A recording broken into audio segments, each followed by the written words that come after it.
Bien, listo. Continuamos entonces con la sesión. Ya hemos nosotros analizado el ejemplo uno hasta este punto, ¿no? Ya incluso vimos que la interpretación de lambda, en qué sentido va, ¿no? O sea, si es que hay un aumento de c, un pequeño aumento en la constante. Entonces hemos visto que el valor de la función tiende a caer en este caso debido al signo que muestra el lambda estrella, ¿no? Lambda estrella es negativo. Y recuerden que lambda estrella es básicamente cómo cambia la función cuando cambia c. ¿De acuerdo? Ok, y todo eso está programado en el matemática, ¿no? Entonces ya vimos eso. Muy bien, entonces permítanme volver a la restricción original. Esto no estaba, no era 18, era 15. ¿Ya? Para que nos cuadre con las láminas el ejemplo. Y voy a correr todo hasta donde nos quedamos. Entonces miren, ¿no? Para correr todo, no repito, dan clic en donde quieran empezar. Y después se van hasta donde quieran hacer que todo se vuelva a cargar. Creo que nos quedamos hasta esto de aquí. Entonces, Shift, clic, y van a ver que se selecciona todo esto de acá, ¿no? Todo esto de aquí se selecciona. Y después de eso, Shift, Enter. Sí, van a ver que queda un momento esto en negro. Significa que se está cargando, ¿no? Cuando ya todo está, incluso les va, dependiendo, ¿no? A veces puede estar aquí el color. Pueden ver que aquí esta parte del el icono de la matemática empieza a señalar que ya se ejecutó, ¿no? Ahorita es trivial, pero cuando uno tiene cosas ya fuertes en la matemática y le deja programado para que corra, es bueno saber cuándo ya está, ¿no? En fin, verán, si les parece voy a borrar esto de acá, porque no me... O bueno, como vieron, poner los numeritos hace que esto no sea automático, ¿no? Entonces me da ganas de borrarle, pero bueno, dejemos de ahí ya. Ya ustedes más o menos ya entienden de qué se trata. Más bien, más bien sigamos. Bien, entonces ya hemos revisado las condiciones de primer orden, ya hemos automatizado el tema, ¿sí? Entonces, ¿qué sigue? También ya verificamos que las restricciones no generan un caso raro, el gradiente es diferente de cero, de la g. Entonces ahora sí podemos pasar a las condiciones de segundo orden, ¿sí? Entonces, para las condiciones de segundo orden, primerito vamos a construir el lagrangiano, ¿sí? Tomen en cuenta que pudimos haber construido este lagrangiano también para sacar las condiciones de primer orden, pero no lo hice. ¿Por qué? Porque yo quiero que ustedes, cuando piensen en las condiciones de primer orden, más que saberse, porque esto es un poco más memoria, perdón, ¿qué pasó? Esto es un poco más memoria, pero a mí me gusta más bien que le razonen. O sea, las condiciones de primer orden, recuerden que es, una vez más, gradiente de f igual lambda gradiente de g. Disculpen que sea bien repetitivo, pero es para que quede lo más que se pueda, ¿no? Grabado en la cabeza esta idea, que es intuitivo, o sea, es un vector es igual a otro vector. En cambio, esto de la función lagrangiana y todo es un poquito más, es una construcción, ¿no? Es una construcción en donde sabemos que tenemos la función, le restamos este lambda, aquí el lambda hace como de penalización, y aquí está la diferencia entre la restricción y la constante. Pero bueno. Este entonces más bien va a ser esta más bien va a ser una función, la función lagrangiana, para analizar las condiciones de segundo orden. Entonces, ¿cuál es la idea? Tengo aquí esta función, es la función general, ¿no? Entonces ahora vamos a reemplazar f y vamos a reemplazar también g. Entonces f es la función, ¿no? 10 menos x1 al cuadrado menos x2 al cuadrado. Y g ahora es 2x1 más 5x2. ¿Ya? Entonces aquí tengo el lagrangiano, recordando que en el lagrangiano tanto x1 como x2, pero también lambda, son variables. ¿Sí? Entonces x1, x2 y lambda son variables. Entonces, ¿cuál es la tarea ahora? Con ese lagrangiano obtenemos la matriz hessiana y la matriz hessiana bordeada. ¿Ya? Entonces aquí están las matrices hessiana y hessiana bordeada. Entonces veamos si podemos más o menos así, un poco rápido, sacarlas a mano primero, ¿ya? Por esta ocasión. Entonces, ¿cómo se saca esto, no? Bueno, recuerden que la matriz hessiana tenía esta estructura, ¿no? Cero menos gx1 menos gx2 menos gx1 menos gx2. Y en la mitad estaba lx1, x1, lx2, x2, lx1, x2 y lx2, x1. ¿Ya?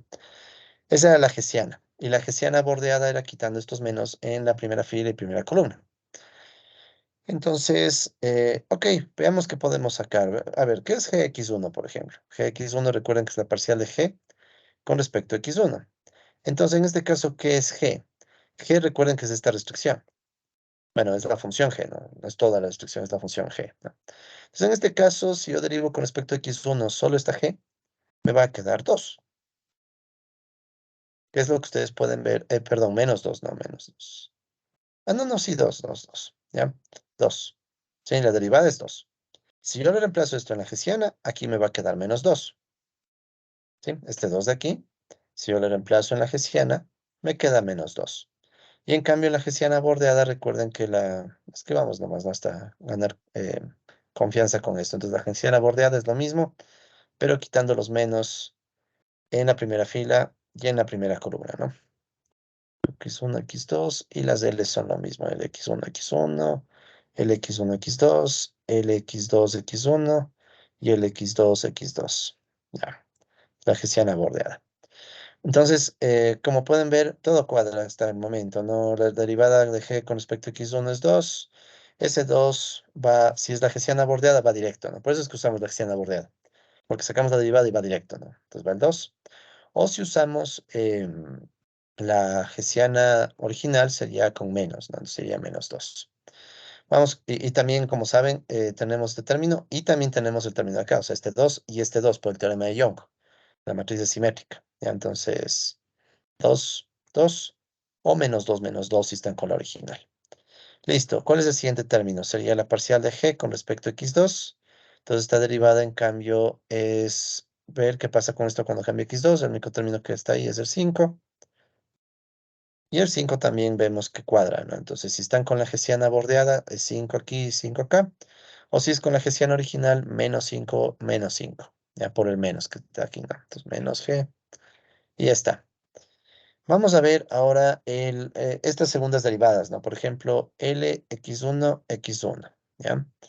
Entonces esto me dice, toma la función f, perdón, L, y derívale dos veces con respecto a x1. Recuerden que esto quedaba así, ¿no? F x1, x1, menos lambda g x1, x1.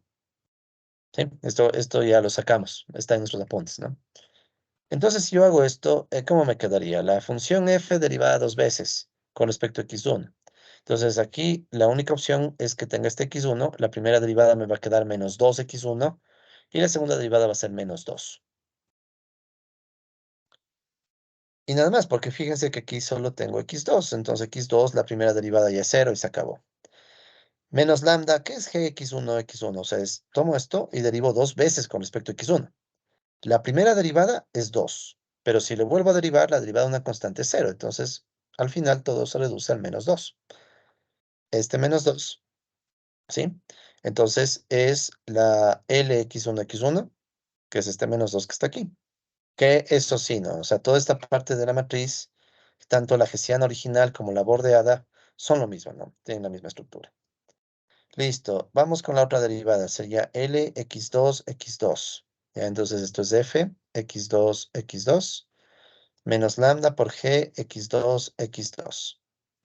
Y va a suceder algo similar, ¿no? Entonces, si yo derivo dos veces la función f, ¿qué me va a quedar? Solo cambia el x2 al cuadrado con el menos. Primera derivada va a ser menos 2x2 y la segunda derivada va a ser menos 2. Ya. Luego, ¿qué pasa? Aquí, ¿qué puede derivarse con respecto a x2? Este, ¿no? El término 5. Entonces, la primera derivada va a ser 5, pero la segunda derivada va a ser 0, porque es una constante. Entonces, solo queda menos 2. Entonces, este menos 2 es el de acá. ¿Sí? Este menos 2 de aquí. Entonces, ya tenemos dos términos. Todo esto ya lo tenemos. Finalmente, nos faltan las derivadas cruzadas, ¿no? Entonces, las derivadas cruzadas, las voy a poner aquí abajo, disculpen, va a quedarme Lx1, x2. Entonces, ¿qué es el Lx1, x2? Fx1, x2 menos lambda gx1, x2. Entonces pensemos, a ver, quiero derivar la función f, primero con respecto a x1 y luego con respecto a x2. Si derivo con respecto a x1 primerito, me va a quedar menos 2x1. Luego si derivo con respecto a x2, Solo tengo menos 2x1, entonces no habrá x2 en la primera derivada, por ende esto se va a hacer cero. Usualmente cuando uno ve una derivada cruzada, esto es más para los colegas que no han hecho mucho cálculo, cuando uno ve una derivada cruzada, usualmente si uno ve que no hay producto entre términos, como que puede intuir que va a quedar cero. O sea, esto usualmente se que vuelve cero cuando no hay producto entre términos. Por ejemplo, un x1 por x2, cosas así, ¿no? Entonces, en este caso, como x1 y x2 no se multiplican, es de esperar que salga cero, pero siempre traten de hacerlo. Pero como que intuitivamente digan, bueno, es como sacar la interacción, un efecto de interacción entre las variables. Entonces, como aquí no hay ninguna interacción, sino que cada uno está por su lado, tiene sentido que salga cero esto, ¿no? Y acá lo mismo, ¿no? O sea, si ustedes sacan la derivada con respecto a x1, sale 2, y después contra x2 esto es cero. Entonces, todo esto de aquí al final se vuelve cero, ¿ya? ¿Qué es el cero que está acá? ¿Sí? Y por el teorema de Young ya ni siquiera necesito evaluar el otro caso porque sé que es simétrico, ¿ya? Entonces ya está. Entonces, como pueden ver, sí puede ser un poquito tedioso, pero no tanto, ¿no? O sea, ya ponerse a hacer a mano es un tema de saber cálculo, ¿no? O sea, ya es un tema de saber cálculo. Y si no lo saben, está en matemática, ¿no? Para que ustedes practiquen y después vayan comparando, ¿no? De todas maneras, voy a llevar esto a los apuntes por si es de utilidad. Ya. Pues ahora sí, eso digamos que es el tema a mano, ¿bien? En el matemática, ¿qué hacemos? Entonces, miren, en el matemática, primerito, construimos el lagrangiano. Entonces, aquí pueden ver que construye una nueva función que le llamo L. Y esta función, ¿qué pasó? Un segundo. Mm, El zoom de aquí es, un segundito. Ah, acá, disculpe. Estamos en esto, ¿no? Entonces, ahora sí, vuelvo acá. Como les decía, ¿no? Entonces, construir una función lagrangiano. Esta función lagrangiano, le digo al matemática primero que, bueno, como es una función, abro y cierro corchete, y depende de los tres términos que hemos dicho, lambda, x1 y x2. Esta función le defino, entonces, dos puntos igual, a la f de x1, x2, menos lambda por g de x1, x2, menos c. Entonces, como pueden ver, es bien natural, o sea, es literal la fórmula general que nosotros hemos visto en la lámina, sí, es esta fórmula general, pero ahora pasada al matemática, ¿ya? Entonces yo doy Shift Enter, entonces si yo después escribo L de lambda x1, x2, ¿sí? L lambda x1, x2, me sale la función, tal cual. Entonces, si yo ya tengo esta función que sigue, sacar la hessiana, nosotros ya teníamos el comando para la hessiana. Recuerden que es la misma función deriva. Entonces, lo único que hacemos es derivar el lagrangiano, ¿sí? Derivo el lagrangiano con respecto a lambda x1, x2, lambda x1, x2, ¿sí? Bueno, primero indico que el lagrangiano es una función de eso, ¿no? Coma, después vienen las dos llaves, indico cuáles son las variables de derivación, lambda x1, x2, cierro la primera llave, luego el coma 2, porque 2 ya sabemos, porque la hessiana es una matriz de segundas derivadas. Entonces hago eso y guardo todo en el objeto HL, porque HL, hessiana de L, o sea, hessiana de Lagrangiano.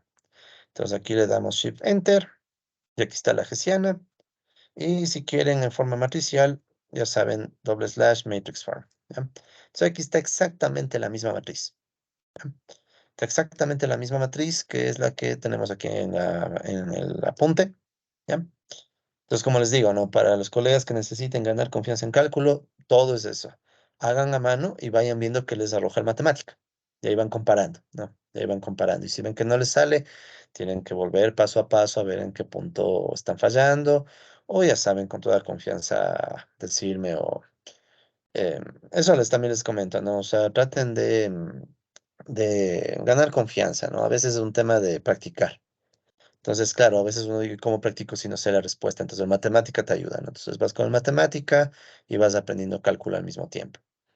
Eso para quienes no tengan todavía la confianza. Ahora, eso para sacar la matriz hessiana, ¿ya? Ya vimos que sale tal como antes. O sea, esto es tal como hacíamos con funciones sin restricción. Ahora, ¿cómo construyo la hessiana bordeada? ¿Ya?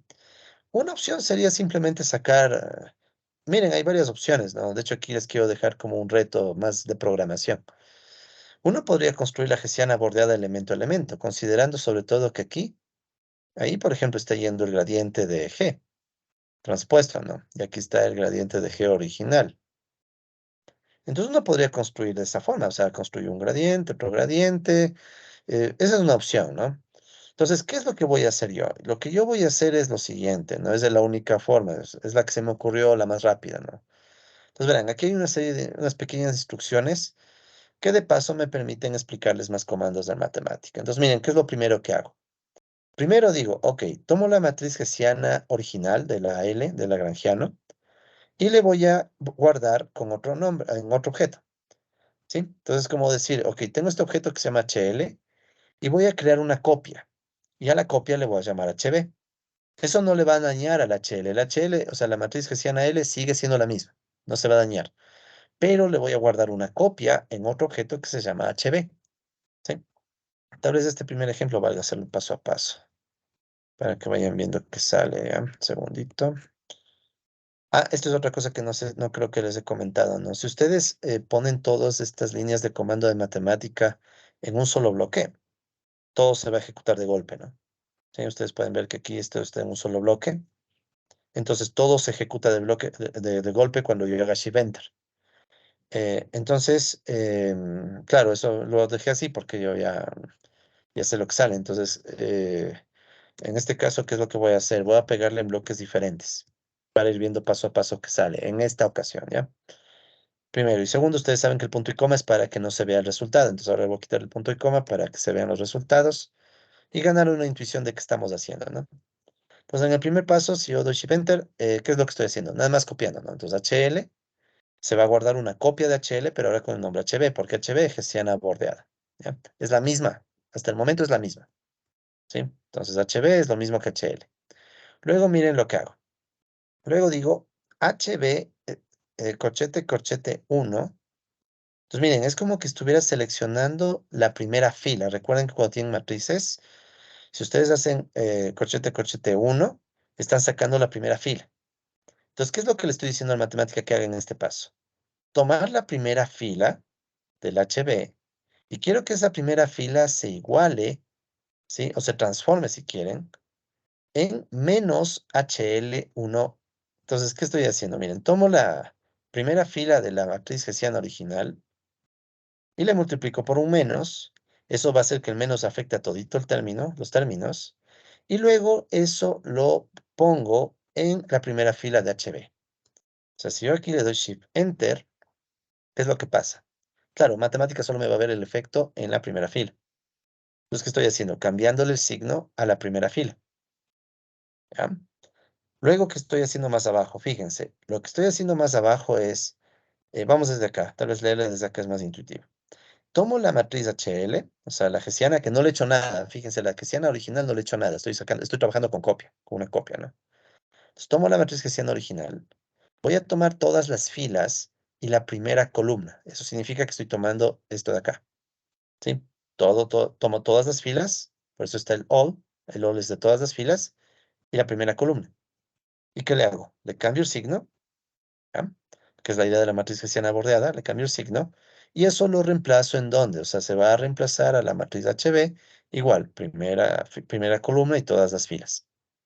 Entonces, si yo hago este Shift Enter, ¿qué me va a mostrar matemática? Me va a mostrar el efecto, pero solamente en la columna, ¿sí? Que de hecho es el mismo, ¿no? ¿Y por qué es el mismo? Porque es matriz simétrica, ¿no? ¿Ya? Entonces, al final, ¿cómo queda HB? Entonces, ahí vean que después yo hago HB Matrix Form para ver qué pasó con HB después de estas pequeñas operaciones.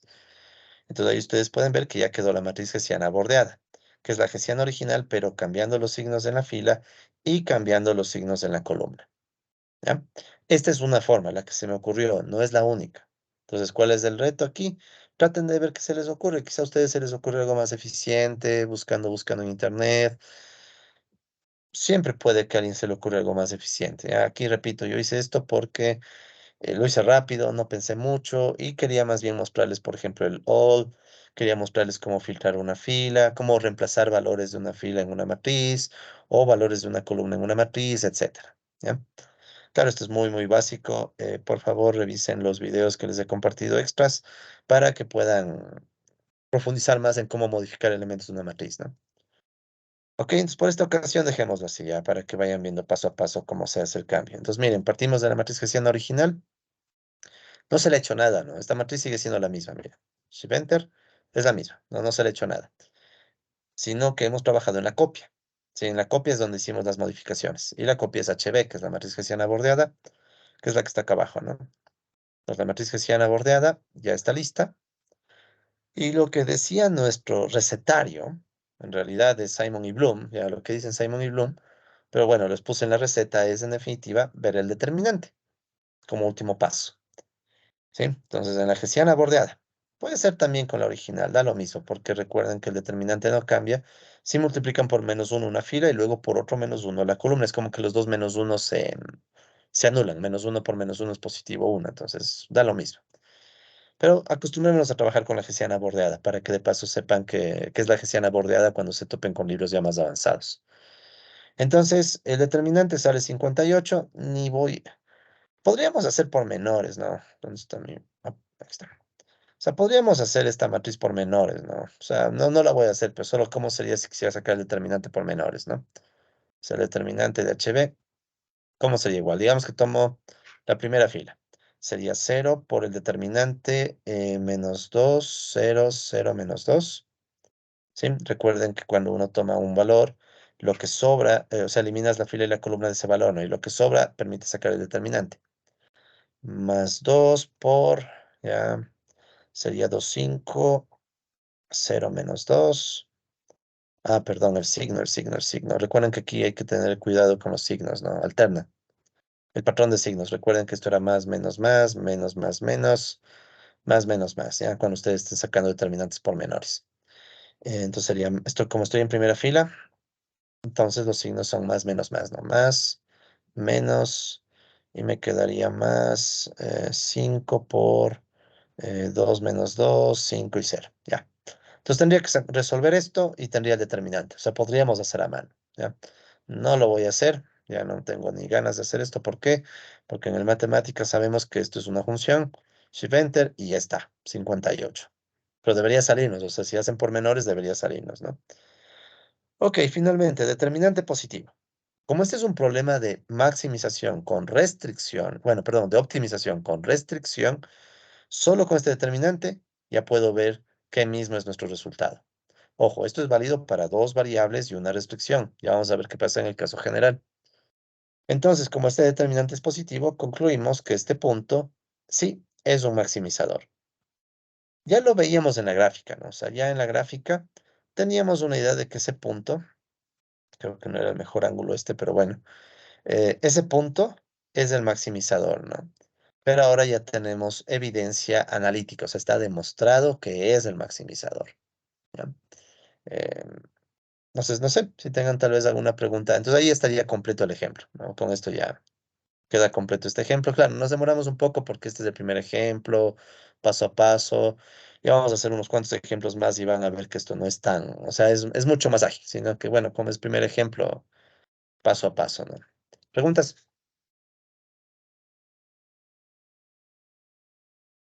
Mi puntero.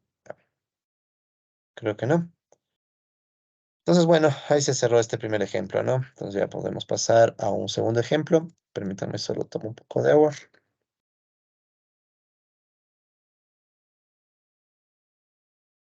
Muy bien.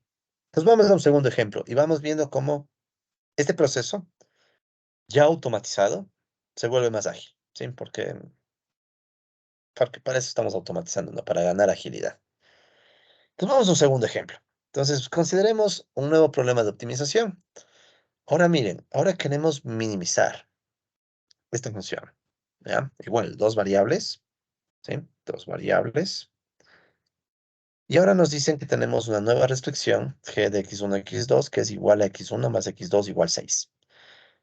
Por ahora ya solo piensen que solo es un problema de minimización, ¿ya? Esto podríamos pensar que es una pérdida, ¿ya? Podríamos pensar que son pérdidas, son costos, ¿ya? Entonces queremos minimizar esos costos. Podríamos verlo así, ¿no? Pero no podemos minimizar de forma arbitraria. Tal vez tenemos ciertas reglas que cumplir. Ya, por ejemplo, ¿no? Quisiéramos minimizar costos de una empresa, pero tal vez hay reglas ambientales que me dicen que X1 y X2 deben cumplir cierta restricción. Por poner un ejemplo nada más, ¿no? Pero bueno, lo caso es que tenemos esta función, queremos minimizar esta función y nos dan esta restricción, ¿qué hacemos? Igual, fíjense, dos variables y una restricción, ¿ya? Y eso más, restricción con igualdad. ¿A qué me refiero con restricción con igualdad? Está igual, ¿no? Sí, restricción con igualdad. Ok, entonces un caso de dos variables y una restricción de igualdad es el que ya hemos analizado antes, solo que con otras funciones. Entonces, ¿cómo resolvemos? Entonces, ahora sí, esto se va a volver más ágil, ¿no? Entonces, primero que hacemos, vemos las condiciones de primer orden. Nuevamente, ¿cuáles son las condiciones de primer orden? Igualamos gradientes de la función y de la restricción, y el lambda permite hacer el ajuste para la igualdad. Esto nos va a dar unas ecuaciones y combinamos con la ecuación, con la restricción. Entonces nos va a quedar un sistema de ecuaciones. Entonces, el sistema de ecuaciones es este de aquí, ¿no? Entonces sería tomar la función, derivas con respecto a x1. Si derivas la función con respecto a x1 te va a quedar menos x2. Y si derivan con respecto a x2 va a quedar menos x1, las parciales. Y eso va a ser igual a lambda y el gradiente de g, que en este caso es 1, y el otro 1 acá. El 1 que le acompaña a x1 y el 1 que le acompaña a x2. Como es lineal, ya está. Entonces fíjense, aquí tengo dos ecuaciones. Menos x2 igual a lambda, menos x1 igual a lambda. Y tenemos la otra ecuación que es x1 más x2 igual a 6. Sistema de tres ecuaciones con tres incógnitas. Podemos hacerlo a mano, pero ahora sí ya no vamos a hacer a mano, sino que vamos al matemático. Muy bien, entonces, como siempre, primerito clear all, limpio todo, ¿sí? Como creamos un montón de objetos en el ejemplo uno, puede haber cosas que nos olvidemos y queden por ahí, ¿no? Entonces, mejor limpiamos todo. Ya con esto están seguros que ya no queda residuos de nada por ahí, ¿no? Entonces, vamos definiendo las funciones, ¿no? Entonces, primero, recuerden, la función era x1, x2 igual menos x1, x2, ¿sí? Entonces, esta función de aquí, la estoy definiendo acá, ¿ya? Entonces, shift enter. Luego, ¿qué hacemos? Definimos la restricción y la constante. Como ustedes ya vieron en la lámina, la restricción era x1, x2 igual x1 más x2. Y esto es igual a la constante 6. ¿Sí? 6 es la constante. John, una Entonces, si ven pregunta. cómo defino por separado, ¿no? ¿Alguien dijo algo quizá? Y yo dije, ¿cuál es la Sí, diferencia entre poner el dos puntos igual y solo un igual? O sea, el dos puntos iguales cuando ya son variables. ¿Cómo? exacto. Exacto. O Ah, sea, ya, el dos puntos igual es cuando son variables y quiero crear una función. ¿Sí? Entonces, esa es la diferencia. Si yo quiero crear solo un objeto, por ejemplo, este objeto que se llama restricción uno, solo una igualdad. Pero es un objeto, si quieren, estático. En cambio, el dos puntos igual ya se vuelve un objeto función, que es un tipo de objeto en donde si yo indico qué valores toman x1 y x2, evalúa y puede sacarme un resultado. ya, Entonces, para eso es el dos puntos gracias. igual. Ya, de hecho, en matemática, o sea, no en programación solamente, sino en matemática, dos puntos igual significa definición. ¿Sí? Entonces, aquí estamos definiendo una función. Entonces, más o menos ganen costumbre, ¿no? Siempre que tienen que definir función, dos puntos igual. Si quieren crear un objeto cualquiera, igual. Listo, seguimos. Entonces, ya están cargadas la función y también está cargada la restricción y la constante. Y ya armamos la restricción, ¿no? Entonces, restricción uno le vamos a llamar gx1 igual igual constante, shift enter, y ya está, ¿no? Entonces, ya está cargada la función, y ya está cargada la restricción, y está cargada como identidad con el doble igual. Listo, entonces algunas gráficas. Sí, ya no me voy ni a detener a explicar los comandos de las gráficas, sino veamos algunas gráficas así, solo para tener una idea de la función, cómo se ve. Entonces, miren, aquí está la función. ¿Sí? Esta es la función. Eh, Bien peculiar, miren. Este de aquí parece punto de silla. Este sí parece más un punto de silla, no sé si se acuerdan de la clase, creo que la anterior. Eh, la idea del punto de silla, ¿no? O sea, este sí es un punto de silla, casi estoy seguro. Sí, este es un punto de silla. Entonces, miren, ¿qué es un punto de silla? Pero, profe, usted no Si hizo nos ya los concentramos en... ejercicios. ¿Perdón? Usted no hizo ya los ejercicios de antemano, entonces ya sabía que era un punto de silla.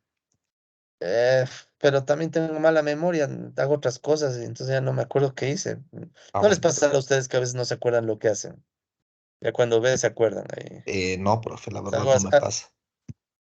mejor. Ya, felicitaciones, a mí sí me pasa. Entonces a veces hago un montón de cosas que ni me acuerdo que ahorita que le veo de nuevo digo así es punto de silla. Pero bueno, no, no, en serio, o sea, en esta ocasión sí es verdad. O sea, en verdad no me acordaba que este era el ejercicio con punto de silla.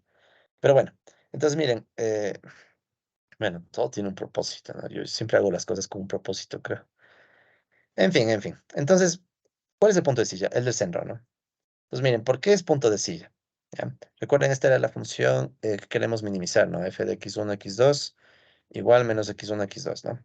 Entonces, ¿por qué es un punto de silla? Si yo me muevo en una de las direcciones que me indican los gradientes, sí, por ejemplo, en esta dirección, fíjense que los gradientes me están diciendo, vaya por aquí, si quiere si quiere que la función crezca, ¿no? Vaya por aquí, ¿ya? Pero en cambio, los otros, en otra dirección, hay otros gradientes que me dicen, no, por acá. Y este, en cambio, por acá. Entonces, si ven, es como que unos gradientes me dicen, hay que ir por aquí para maximizar, pero hay otros gradientes que me dicen, hay que ir para el otro lado para maximizar. Entonces, ¿eso qué significa? Que esta función tiene la forma literal, aquí sí, de un punto de silla en donde pueden ver que ahí se ve clarito, ¿no? Entonces, imaginen que acá abajo está el caballo. Ya hagan de cuenta que lo que voy a dibujar es un caballo, ¿ya? Ah, caballo, ¿ya? Con pelo, ya. Entonces hagan de cuenta que este es el caballo, esta es la silla de montar. Entonces ese punto es el punto de silla, ¿no? Es precisamente el punto que en unas direcciones se crece, perdón, sí, que en unas dirección parece que es óptimo, pero en otra dirección parece que es el mínimo. Entonces uno diría, a ver, si este es un punto de silla, si nos tocara hacer el análisis de esta función, sería un poco problemático con el tema de la hessiana. Pero recuerden que este es un problema con restricción. O sea, teníamos aparte de la restricción de que g de x1, x2 es igual a x1 más x2 igual a 6, si no me equivoco. Sí, ya. Permítanme borrar ese caballo, ¿no? Que quedó en ridículo aquí con esos dibujos. Pero bueno, entonces, ni parezco doctor en economía.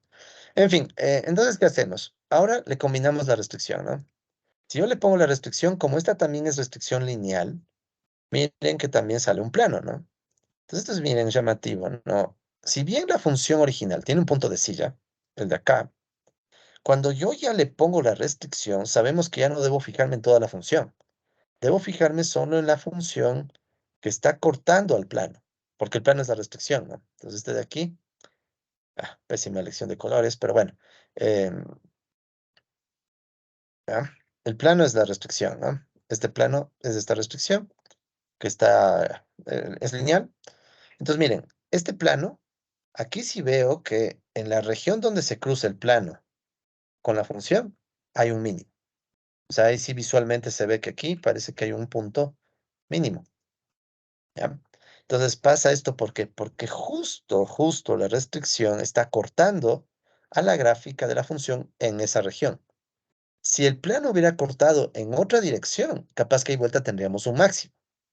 Entonces miren un poco la complejidad del tema, ¿no? O sea, podríamos cambiar la restricción, no lo voy a hacer, pero podríamos cambiar la restricción. Eso nos podría dar otro corte en otro lado de la función y ahí vuelta, como este es punto de silla, seguro que tendríamos vuelta un máximo. ¿Sí? Entonces miren que la gráfica nos ayuda muchísimo, ¿no? A interpretar lo que tenemos en manos. O sea, tenemos aquí un problema que originalmente parecería que puede llevarnos a una indeterminación, pero que resulta ser que no. O sea, no va a haber indeterminación, porque el plano justo corta en una región que genera un mínimo. ¿Ya? ¿Ok? Disculpen, déjenme decirlo esto. Ya. Listo, seguimos. Entonces, esa es la gráfica con el plano y aquí creo que están las curvas de nivel. Quiero que también veamos las curvas de nivel. Nos vemos las curvas de nivel. ¿Ya? Entonces, aquí ustedes saben, estas son las curvas de nivel en donde las curvas de nivel tienen un comportamiento un poco peculiar por ser punto de silla, ¿no? El punto de silla es justo este cero, ¿no? Entonces, miren, esto de paso me ayuda a reforzar la idea del punto de silla, miren. En un punto de silla, si me muevo en una dirección, miren cómo las curvas de nivel crecen. Aquí está en cero, luego sube a 2 3 4 6 4 6 9 y va creciendo, ¿no? Y si me voy por acá también, ¿no? Va creciendo. O sea, cuando me alejo en esa dirección, ya cuando de este punto de aquí me muevo en estas direcciones, la función crece. Entonces, vista desde esa perspectiva, ese punto parece un mínimo, ¿ya? Porque va creciendo la función cuando me alejo. Pero en cambio, las otras curvas de nivel, miren aquí que son negativas, negativas, pero cada vez menos negativas, ¿no? Sí, van bajando el negativo hasta que por último, menos 4 menos 2 3 0. Sí, o sea, va así, ¿no? Menos 32 menos 29 menos 27 menos 25. O sea, la función crece en esta dirección. En esta dirección crece y lo mismo pasa acá abajo, ¿no? está en menos 34, menos 32, menos 29, o sea, va creciendo, ¿no? O sea, es menos negativo. Menos 16, menos 13, menos 11. Entonces, en esta dirección, en cambio, eh, la función crece, ¿no? O sea, en cambio, aquí van así los gradientes. Entonces, este sí es un puro punto de silla, ¿no? O sea, en una dirección crece, en una dirección parece máximo, en otra dirección parece mínimo. Sin embargo, ¿cuál región nos interesa? Para resolver nuestro problema no nos interesa todas las regiones, sino solo la región donde se cumple la restricción. Entonces ya saben ustedes que la restricción es esa línea roja, que es más o menos como tomar este gráfico y verlo desde este ángulo, ¿no? Más o menos. ¿Ya? Mejoremos un poco el ángulo. Ah, bueno, más o menos, ¿no? Entonces ese es el ángulo, ¿no? Entonces las curvas de nivel me está diciendo el comportamiento de la función y ese corte, sí, este corte que está aquí, es la línea, bueno, esa línea que está ahí en realidad es el plano, ¿no? Sino que he visto desde arriba. Es el plano, ¿no? Pero visto desde arriba, entonces visto desde la panorámica desde arriba, parece una línea y esa línea es la restricción. Entonces, ¿qué es lo que nosotros buscamos? Ya sabemos, buscamos, eh, en este caso, que esa restricción, ¿sí? La que está en rojo, sea tangente a la curva de nivel, a las curvas de nivel. Y vemos que más o menos, aquí sí fue un tema de tanteo, entonces más o menos como que por aquí hay la tangencia, ¿no? Y de hecho podemos imaginarnos cómo son los gradientes, ¿no? Entonces en este caso recuerden de una vez, de nuevo, que la función g era x1 más x2 igual a 6, por tanto el gradiente de g es 1, 1. Eso significa que el gradiente de g, sí, esta es la función g, ¿no? Entonces el gradiente de g se va en esta dirección, 1, 1, positivo, positivo. O sea, crece en ambas direcciones. Ese es el gradiente de g. En cambio, el gradiente de f, ¿sí? La función f creo que era menos x1, x2. Entonces el gradiente de f me quedaba menos x2, menos x1. Y en este punto, ¿sí? En este punto, los dos, fíjense, x1 y x2 son positivos, en ese punto. Entonces no sé cuánto es, pero sé que ambas son negativas. ¿Sí? Porque en esta región sé que tanto x1 como x2 son valores positivos. Por tanto, aquí es un valor positivo y otro positivo, pero por los menos que están acá, el vector va a terminar siendo dirección negativa en ambos lados. O sea, el vector gradiente se va para acá. El gradiente de f, perdón. Sí, justo lo que hemos aprendido, ¿no? Sino que ahora con otro. Y esto coincide, ¿se acuerdan, no? Que esto coincide con la idea que si yo me muevo en esta dirección, la función crece. ¿Sí? La función crece hasta llegar a este cero, porque los demás son vuelta negativos, ¿no? Entonces todo cuadra. ¿Ya? Todo cuadra. Perfecto, entonces esa es la idea geométrica de la función y de la restricción, ¿sí? Más o menos por ahí va el tema. Entonces ahora sí vamos con la resolución del problema, ¿no? Pero como pueden ver, no es mala la gráfica, ¿no? O sea, nos ayuda a tener una mejor visión de todo. Y bueno, de paso aquí está la gráfica con curvas de nivel también, si quieren, ¿no? Ahí está. Sí, entonces esto es solo para que se vea, aquí se ve súper bien, o sea, hice esta gráfica porque aquí se ve súper bien el tema de la tangente, ¿no? Entonces miren, aquí sí se ve clarito, está el plano. Y la curva de nivel tangente es esta, mira. O parece ser esa. O sea, aquí está clarísimo, ¿no? Entonces, mira, es justo esta curva de nivel. ¿Ya? Entonces, la que está en verde es la curva de nivel. Curva de nivel.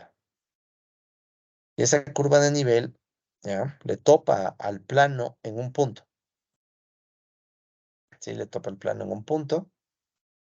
En este punto, digamos. Es el punto tangente. Y ese punto tangente sabemos por lo que estamos viendo que parece ser un mínimo, ¿no? Por la forma, ¿no? De hecho, aquí se ve también la forma. Ustedes ven que la forma es de esta manera. Entonces, vemos que ahí hay que seguro es un mínimo, ¿no? Entonces, todo cuadra, ¿no? Todo lo que hemos aprendido cuadra en este ejemplo. Por eso escogí este ejemplo también. Entonces, ahora sí vamos con la resolución, ¿ya? Ok, entonces, ahora sí. Entonces, teníamos primeramente las condiciones de primer orden, donde nos quedaba este sistema de ecuaciones. ¿Cómo se ve eso en el matemática? Entonces, ahora sí voy a ir mucho más rápido, porque en el primer ejemplo ya expliqué a detalle. Muy bien, entonces, ¿qué tenemos? Aquí tenemos el gradiente de f, el habla f, con la función deriva. Entonces, Shift Enter. Menos x2 menos x1, eso ya sabíamos, ¿sí? Es el mismo que está acá. Menos x2 menos x1, era un gradiente. Con la nabla G, en cambio, saco la otra función, el otro gradiente, 1, 1, que igual ya sabíamos. Y luego igualo los dos, ¿no? Con la condición, y le guardo como condición de primer orden, CPO. Vamos a ver esto un poco más acá. Bueno, ya. Entonces, ¿qué nos quedó? La igualdad que ya sabíamos, ¿no? Menos x2 menos x1 igual a lambda lambda. Matemática ya se encargó de multiplicar el lambda por 1 y lambda por 1. ¿Sí? Lambda por 1 y lambda por 1. Ok, luego, ¿qué tenemos? Tenemos, bueno, aquí abajo está, ya saben, esto es simplemente para visualizar como vectores. ¿Sí? Entonces aquí estamos viendo que está un vector gradiente de f igual lambda gradiente de g. ¿Sí? Entonces aquí está la igualdad en forma de vectores. Luego ustedes ven que aquí está el sistema. Son los mismos pasos de antes, ¿no? Entonces aquí yo estoy armando el sistema de ecuaciones. Ya no hace falta volver a explicar ni la función join ni nada porque ya lo expliqué antes. Entonces miren, aquí están las dos ecuaciones ya armadas como ecuaciones, ¿no? Menos x2 igual a lambda, menos x1 igual a lambda, y le junto la restricción 1, que es la que armamos al inicio. Entonces x1 más x2 igual a 6. Sistema de tres ecuaciones, tres incógnitas. Entonces esto ya es un tema de la función solve.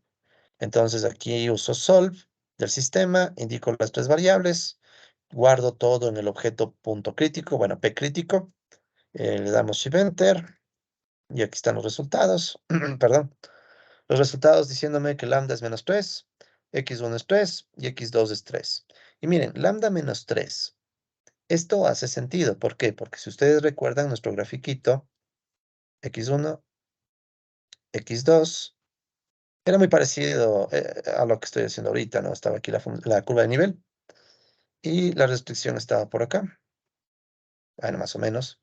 El gradiente de g se iba para arriba y el gradiente de f se iba para abajo. ¿Sí? Entonces, tiene sentido que el lambda sea menos. ¿Por qué? Porque eso le va a cambiar el sentido del gradiente de g, le va a hacer apuntar para el otro lado. Y este 3 me dice que hay que triplicar, o sea, que el gradiente de f, o sea, si es que fuéramos más justos, el gradiente de f sería un vector 3 veces más grande, más o menos, ya, 3 veces más grande que, o sea, esto es así, miren, es menos 3 veces gradiente de g. ¿Ya? Entonces este lambda me está diciendo que el gradiente de f es menos 3 gradiente de g, o sea, el gradiente de f es 3 veces más grande que el gradiente de g, pero apuntando hacia el otro lado. Entonces más o menos sería esta la relación de los gradientes. ¿Sí? Entonces ahí pueden ver una primera interpretación geométrica del multiplicador de Lagrange, ¿no? Y para x1 y x2 que nos quedó 3 y 3. Bueno, el ejemplo sale así, 3 y 3. Intuitivamente, ¿por qué me sale esto? Porque el problema es bien, o sea, les trata x1 y x2 de formas similares. O sea, recuerden que la función era menos x1, x2, y la restricción es x1 más x2 igual a 6. Entonces miren cómo x1 y x2 ocupan prácticamente el mismo lugar. O sea, yo puedo cambiar el orden entre x1 y x2 y no cambia nada. Entonces tiene sentido que la respuesta salga igual para x1 y para x2, ¿no? Pero bueno, es un caso particular, ¿no? O sea, ya no es gran cosa. Entonces, eso de aquí debe estar acá. Antes ahí están los resultados. Una vez que sacamos el punto crítico, recuerden que el siguiente paso es ver que las restricciones no nos generen algún caso raro con el gradiente de G. Entonces, en este caso, el gradiente de G es este de aquí, 1, 1, y no va a cambiar en el punto crítico. Siempre es 1, 1. Siempre es 1, 1. Conclusión, este gradiente nunca es 0, vector nulo. Por ende, no hay un caso, o sea, se pasa la cualificación de restricciones. O sea, hemos verificado que las restricciones en el punto crítico nos aportan información. ¿Ya? O sea, no hay nada nuevo ahí. ¿Sí? Y en términos de matemática, ¿qué hago? Simplemente cojo el gradiente de G y evalúo en el punto crítico, Shift Enter, y bueno, me va a salir 1, 1 mismo, ¿no? Luego, ¿qué tenemos? Si pasamos más abajo, vemos la interpretación de lambda, ya no la geométrica, o bueno, un poco la geométrica, ¿no? Aquí un pequeño error, un segundito. Segundo, disculpen que arregle las láminas en la mitad del video, pero bueno, es para que queden precisas, ¿no? Ya. Ok, entonces ahora sí. Les decía que entonces ahora podemos también interpretar el lambda. Ya lo interpretamos en forma de vectores, ¿no? O sea, ya vimos que el lambda me está diciendo que el gradiente del 1, el gradiente de g está apuntando al otro lado, por lo menos, ¿no? Está apuntando al otro lado que el gradiente de f. Y en términos de módulo o el tamaño del vector, el gradiente de f es 3 veces el gradiente de g. Ya. Ahora tenemos también la otra interpretación, ¿no? Si aumentamos un poco la constante C, en este caso que es 6, si aumentamos un poco la constante 6, eso va a provocar que se reduzca el valor óptimo de la función, que ahorita es menos 9. ¿Ya? Entonces, y esa reducción se hace en una proporción de 3, ¿ya? O sea, 3:1. O sea, un pequeño cambio en C genera un cambio en F que es 3 veces el cambio original en C, ¿no? O sea, pero bueno. Lo interesante más que nada en este caso el signo, ¿no? Entonces vemos que es menos, ya sabemos qué significa ese menos, si vamos a la gráfica, que estamos diciendo con ese menos, que en esencia, ese plano que está aquí, ¿sí? Este plano que está aquí, viendo la gráfica, podemos intuir que si subo un poco la constante, este plano se va a mover para acá. Entonces va a tener, imagine, con rojo, con rojo, con rojo. Entonces, si yo subo un poco la constante C, ¿sí? Un pequeño cambio de C. Entonces, como que el plano se va a mover para acá. Entonces, el nuevo plano, imaginen que está donde yo estoy dibujando ahorita, ¿no? Entonces, ese sería el nuevo plano. Y probablemente hay un nuevo punto de corte que vendría más o menos así, digamos, ¿ya? Entonces, tendríamos un nuevo valor de la función, que es más bajo. O sea, el valor óptimo de la función baja, ¿sí? ¿Por qué es eso? Por la figura. O sea, por la figura. Me doy cuenta por la figura eh, que si yo muevo el plano para esta dirección, la función baja. ¿Y por qué quiero que baje? Porque el efecto es negativo, o sea, el lambda estrella salió menos 3. Y lambda estrella, recuerden que también se interpreta como el cambio en la función o en el valor óptimo cuando cambia la constante. Sí, entonces aquí tenemos toda esa interpretación la interpretación del lambda, ¿no? O sea, el plano que está aquí se va a mover en esta dirección y eso va a provocar que el punto mínimo sea todavía más bajo, ¿sí? O sea, baje más. Ya. Entonces esa sería la interpretación de lambda. Listo. Y el valor óptimo de la función, ¿cómo sacamos? Eso en el matemática ya directo ahorita. Entonces estamos acá. Entonces, valor óptimo de la función. Simplemente cojo la función y le evalúo el punto crítico. O sea, aplico la regla de asignación y me sale menos 9. Ya. Entonces coincide con lo que está en la lámina. Sí, bueno, ahí están las gráficas, ¿no? Pero ya las vimos. Ok. Eh, bueno, disculpen que se cambió un poquito el orden de esto, pero en fin. Pasamos ahora sí a ver las condiciones de segundo orden. Entonces ya encontramos el punto crítico.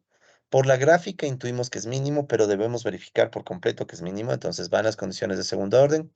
Entonces para las condiciones de segundo orden, primero construyo la función lagrangiana. Ya saben, es f menos lambda por la función restricción menos c.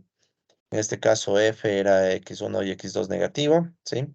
Menos lambda por la restricción que es x1 más x2 menos 6, que es la constante.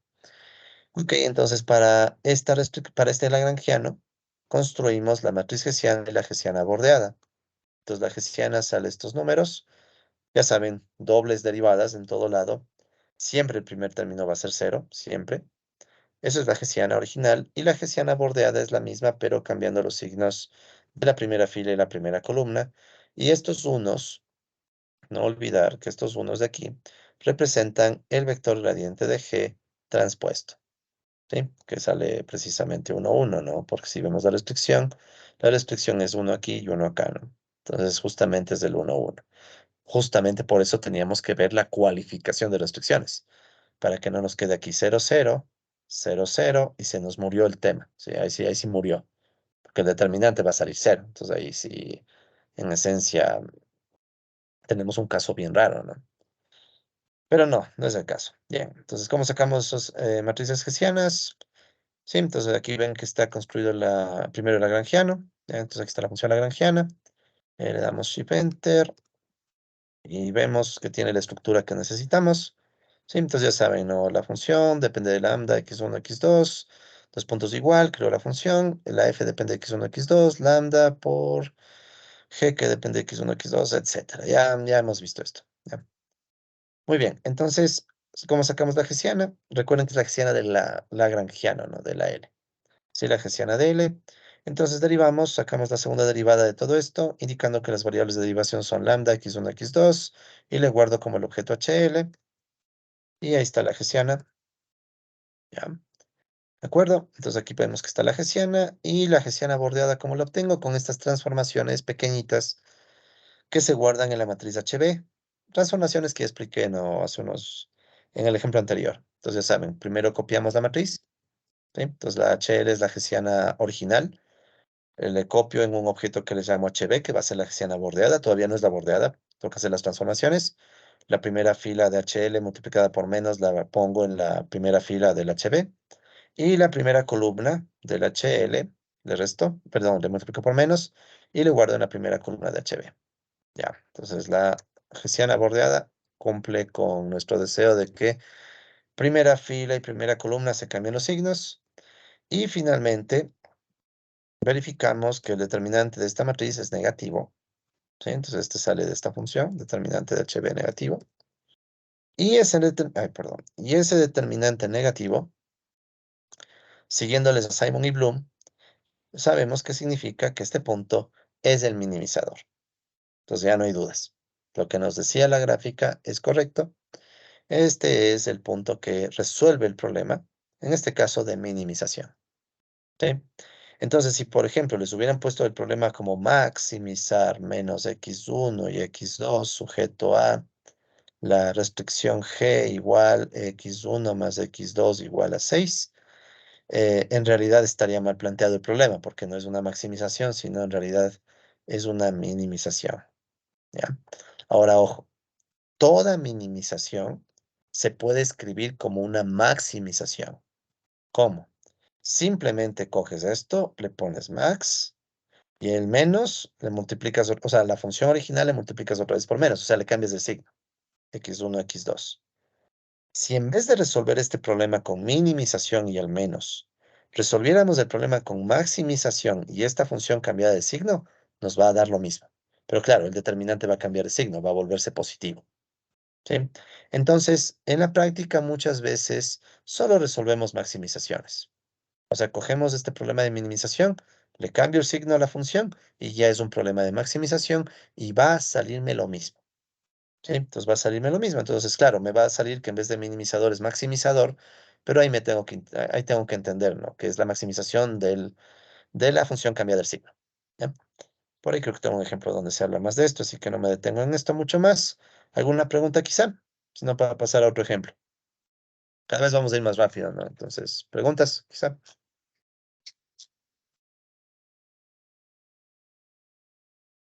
Creo que no. Entonces vamos al siguiente ejemplo. Ejemplo 3. Tenemos este otro problemita. Queremos maximizar. Ahora, ¿cuál es la novedad? Que ahora tenemos una restricción que no es lineal, pero sigue siendo la misma estructura. Miren, dos variables, x1 y x2, y una restricción de igualdad, que es esta de acá, o sea, está al igual. Pero lo novedoso ahora es que tenemos una restricción que está al cuadrado. Antes eran solo lineales, ¿no? Ok, entonces no cambia en nada el procedimiento. Es decir, empezamos sacando condiciones de primer orden, que es igual a los gradientes con el lambda como factor que permite la igualdad. Y también juntamos con la restricción. Entonces, ¿esto qué nos da como resultado? Entonces, miren aquí. El gradiente de f, ¿sí? El gradiente de f, ¿ven? Entonces, veamos así si sacamos rápido las derivadas. Esto sería la derivada de esto con respecto a x1. Me quedaría 2x1, x2, ¿ya? Y esa es la derivada parcial con respecto a x1. Y la parcial con respecto a x2, x1 al cuadrado sería la constante y no hay nada más. Entonces, ya, ese es el gradiente de f, igual a lambda. Y en cambio, el gradiente de g, ¿qué es?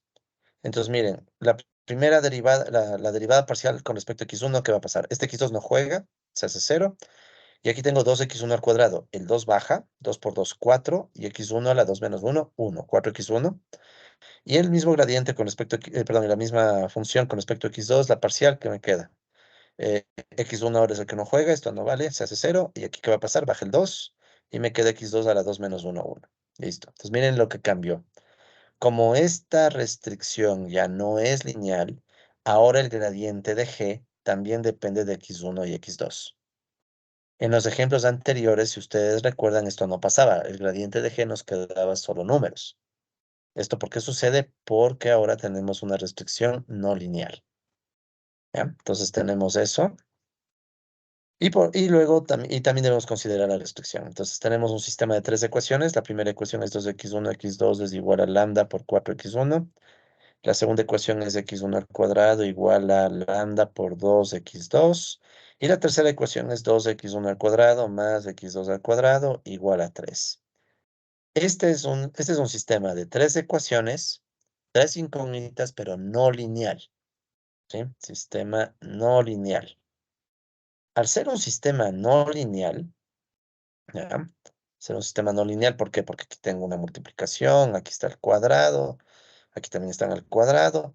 Entonces, al ser un sistema no lineal, es de esperar que generemos varias raíces, o sea, varios puntos críticos, no solo uno, ¿ya? Sino que aquí, sobre todo aquí, sí es de esperar que haya varios puntos críticos, ¿ya?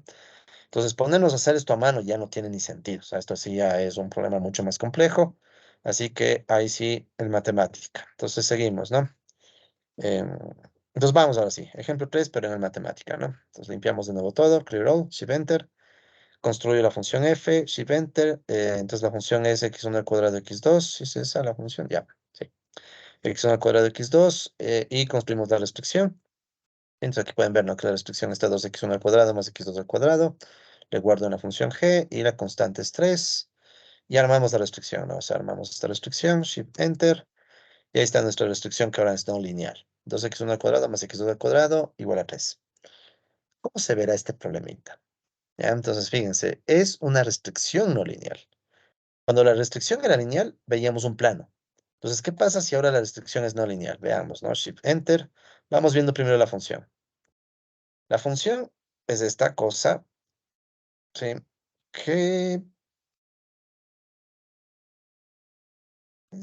ni tan punto de silla, ¿no? Pero es esta cosa la función, ¿ya? Entonces, esta es la función. Y si vemos la función con la restricción, como ya la pueden ver ahí, Shift Enter para que quede cargada. Esta es la función, incluyéndole la restricción. Entonces, miren esto, este es un caso bien llamativo, ¿no?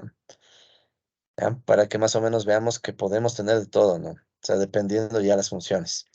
Entonces, primero la función es un poco rara, ¿no? O sea, la función de por sí es una cosa un poco llamativa. F es igual, era creo que x1 al cuadrado de x2, pero lo más interesante es la restricción aquí. Entonces, la restricción era 2x1 al cuadrado, 2x1 al cuadrado más x2 al cuadrado igual a 3.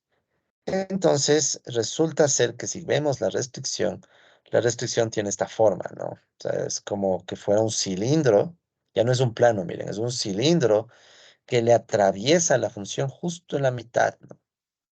¿Sí? Entonces, esto ya no está tan amable como antes, ¿no? Entonces, si digamos, yo le viera desde arriba esta cosa, es como que el cilindro se podría representar en esta elipse.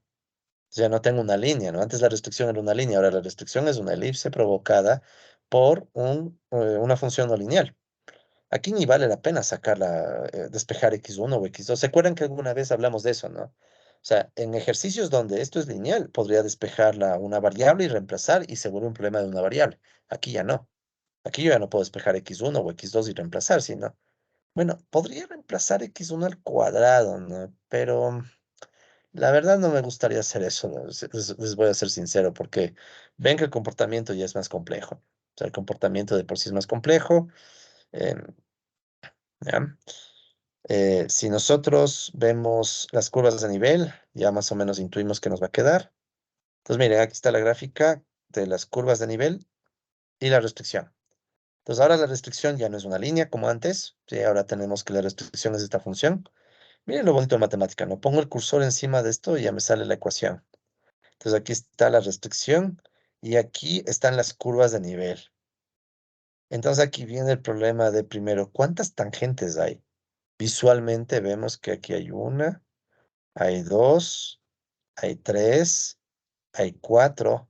Entonces, al menos visualmente, verán que visualmente nunca uno demuestra nada, solo es una idea. Al menos debemos esperar 4 puntos críticos. Al menos, ¿sí? Porque esto ya depende de cómo el matemática construye las curvas de nivel. O sea, tal vez haya hasta más cosas porque ya es un tema no lineal. O sea, ¿a dónde voy? Que el hecho de que tengas una restricción no lineal genera nuevas complejidades al problema, ¿ya? Que no tenías en el caso lineal. ¿Sí? No tenías en el caso lineal. Entonces, la no linealidad nos abre un montón de posibilidades que ya no podemos analizar tan fácilmente, ¿no? En fin, sí se entiende, ¿no? Entonces, que tenemos ahora 4 puntos al menos, ¿no? 4 puntos críticos, porque tenemos 4 tangentes. Ok, entonces veamos qué sale, ¿no? De hecho, esto coincide con la idea de que nuestro sistema es no lineal, ¿no? O sea, este sistemita de aquí es no lineal. Entonces, ¿cómo nos queda cuando resolvemos esto? Entonces, aquí sí pueden ver lo valioso que es que aquí ya automaticemos todo, ¿no? Porque si no, en los ejercicios anteriores uno decía, pero sí sale a mano, pero este ya no. O sea, este sí vale la pena automatizar, ¿no? Bueno, y aquí está la misma gráfica, ¿no? Pero ya con las curvas de nivel puestas en la función, ¿no? Sí, para dejarlo más elegante, pero también para algo más, ¿verdad? Verán, ¿por qué les quiero mostrar esto, no? Ustedes ven aquí la función y hay una región donde la función como que es plana, por aquí más o menos. Es como que en esta región la función es plana. Esto es algo que no logramos ver muy bien con las curvas de nivel. Como aquí en esta parte, en esta región, la función es plana, hay la posibilidad de que haya más puntos críticos. ¿Sí? Porque recuerden, la idea es que, claro, sea tangente, pero eso es en comportamientos normales. Esto ya no es tan normal, o sea, es un comportamiento un poco atípico, no lineal. Entonces, toca ver qué sale. Ya, toca ver qué sale. Pero a lo que voy es que regiones como esta, donde todo es plano, pueden crear nuevos resultados que no los puedes ver si solamente te fijas en las curvas de nivel, ¿no? O sea, ¿a qué me refiero? Que hay una región de estas curvas de nivel, Esto probablemente es podría esta ser región de entendido, por acá. profe, en economía, por ejemplo, si es que queremos optimizar o maximizar nuestra felicidad. Hay cuatro cosas ¿Ya? que me dan igual felicidad. Ujú. ¿Ya? Entonces yo que sé estudiar S- economía, comprar un papel higiénico, cualquier variable. Bien.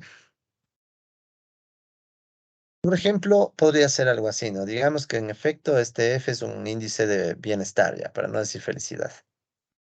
Bien podríamos decir felicidad, pero bueno, ya, ¿qué es la felicidad?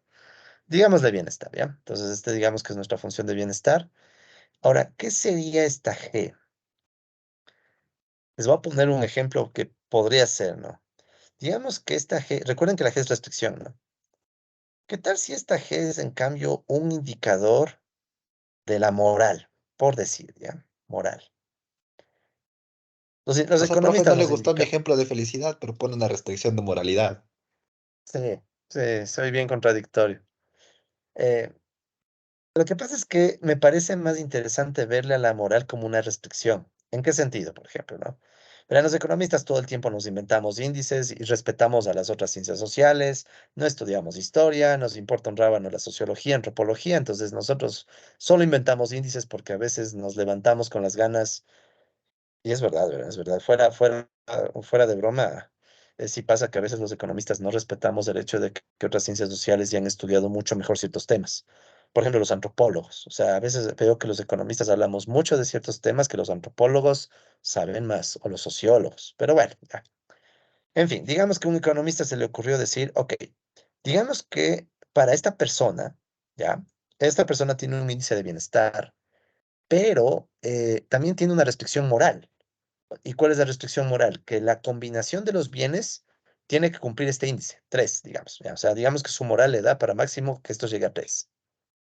Entonces ahí podríamos tener un problema de estos, porque es muy seguro que la moral es una o se comporta de forma no lineal. O sea, puede ser que, por ejemplo, digamos que X1 y X2 son dos bienes que al individuo le gustan muchísimo. Ya, digamos que el Las X1, qué drogas, sé yo, profe, las es, drogas. justo estaba pensando en marihuana, ya. Entonces digamos que X1 es marihuana y X2 es, ¿qué más puede ser aparte de drogas? No sé, estoy cansado de ver marihuana y pensemos en ya otra droga, ya en coca, digamos. Entonces puede ser que este individuo, digamos, ya, maximiza su bienestar con más cantidades de marihuana y cocaína, digamos, ya, bien embalado el tipo. Pero tiene una restricción moral y la restricción moral es que debe consumir justo de tal manera que su índice de moral sea 3. O sea, si se manda mucha marihuana, por ejemplo, él mismo dice, chuta, ya me estoy mandando mucha marihuana, tengo que bajarle a la cocaína para que mi moral se quede en 3. Entonces, ese puede ser un caso. ¿Sí? Y los cuadrados podrían indicar que es un efecto no lineal. O sea, mientras más consume, más le está generando una duda, ¿no? De chuta madre, estoy metiéndome demasiado de esto. Entonces, por ahí podría ser. Ese podría ser un ejemplo. De hecho, es interesante esto de la moral. Le voy a tomar foto de este ejemplo porque se me ocurrió ahorita y capaz que puedo hacer algo con esto. Denme un segundo, voy a tomarle foto. Escribamos un paper, ¿No? profe. ¿Quién sabe? Puede ser.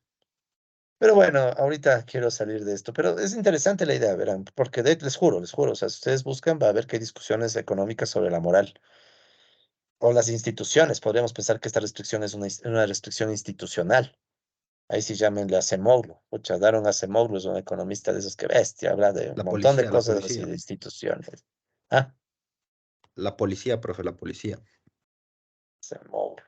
Puede ser la policía, hay muchas opciones. Pero bueno, el punto al que voy es, para ya no desviarme mucho más del tema, que un fenómeno no lineal nos va a generar este tipo de cosas, en donde la visual puede ser engañosa. O sea, no podremos confirmar solamente con lo que vemos, y entonces vamos a ver qué nos arroja en matemática, ¿no?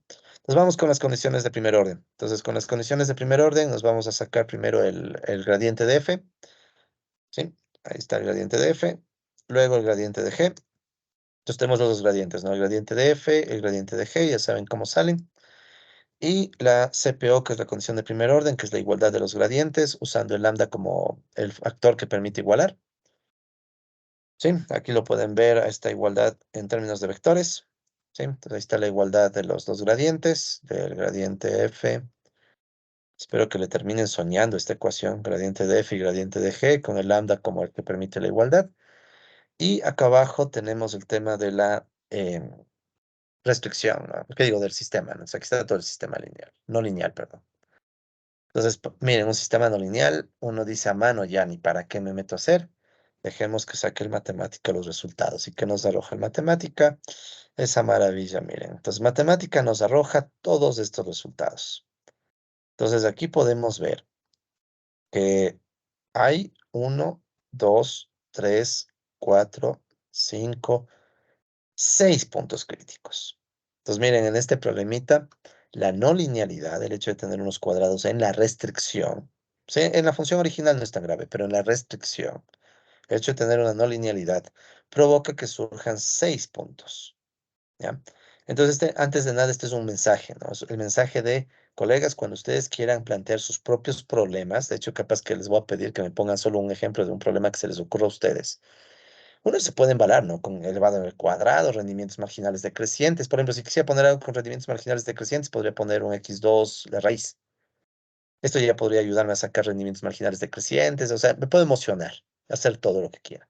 Mucha Ya, chévere, coca pero ¿cuál hace es el mal. problema? ¿Perdón?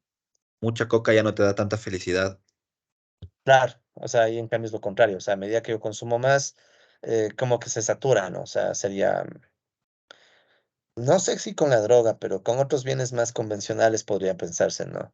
De hecho, ahorita que hablamos de droga, creo que hay un modelo de estos mismos, de maximización planteado por, debe ser, no estoy seguro si es por el mismo Samuelson. Paul Samuelson es uno de los duros de, bueno, fue, ¿no? Ya muerto hace unos años. Eh, Paul Samuelson, premio Nobel de Economía, precisamente fue uno de los duros de este estudio de la micro y del comportamiento a través de problemas de maximización, ¿no? Del problema del consumidor y todo eso. Entonces, no estoy seguro si creo que Samuelson mismo o en la línea de ellos hay un modelo de justamente de consumo de droga, porque es un caso atípico en donde más bien el adicto se puede asumir que quiere cada vez más y más, ¿no? Entonces, daña el supuesto de los rendimientos decrecientes. Pero bueno, ya no sé por qué nos metemos a hablar de drogas aquí, pero bueno, en fin, entonces tenemos este punto crítico, bueno, tenemos estos 6 puntos críticos. Como notarán, en algunos lados sale raíz, ¿no? Entonces, si quiero que se vea como numerito, ya saben, slash, slash, n, y ahí está en numeritos. Entonces, tengo estos 6 valores, estos 6 puntos críticos. Bueno, aquí le he dejado como raíz mismo, que son el resultado de este comportamiento no lineal, ¿ya? Entonces, la pregunta es, de estos 6 puntos, ¿cuáles son maximizadores? Que es el problema que me piden, ¿no? Maximizadores. Y de paso también podría responder cuáles son minimizadores, porque también puede que haya minimizadores. Entonces, miren, en un mismo problema puede haber varios, ¿no? Unos podrán ser maximizadores, unos podrán ser minimizadores, unos podrán ser puntos raros, que no sean ni lo uno ni lo otro. Ya depende. ¿Sí? Entonces, ahí sí ya depende. Entonces, para que vean que podemos automatizar el proceso, pero los resultados dependen de lo complejo que sean nuestras funciones. Por más que automaticemos, no siempre esperemos los mismos resultados. Entonces, siempre hay que tener cautela, ¿no? O sea, uno... Entonces, como son varios puntos, tocará hacer unas ligeras adaptaciones a los códigos, ¿no? Primero, verificar las restricciones. O sea, cualificación de restricciones. Bueno, esto ya vimos. Se me han dañado el orden de mis pobres láminas. Pero bueno, entonces, ¿qué hacemos primero? Primero tenemos que verificar, de hecho se verifica, ¿no? Que todos los puntos pasan la cualificación de restricciones. O sea, ver que ningún punto me genere un caso raro. ¿Cómo hacemos eso? Entonces aquí ya toma más sentido, ¿no? El nabla G le evalúo en los puntos críticos.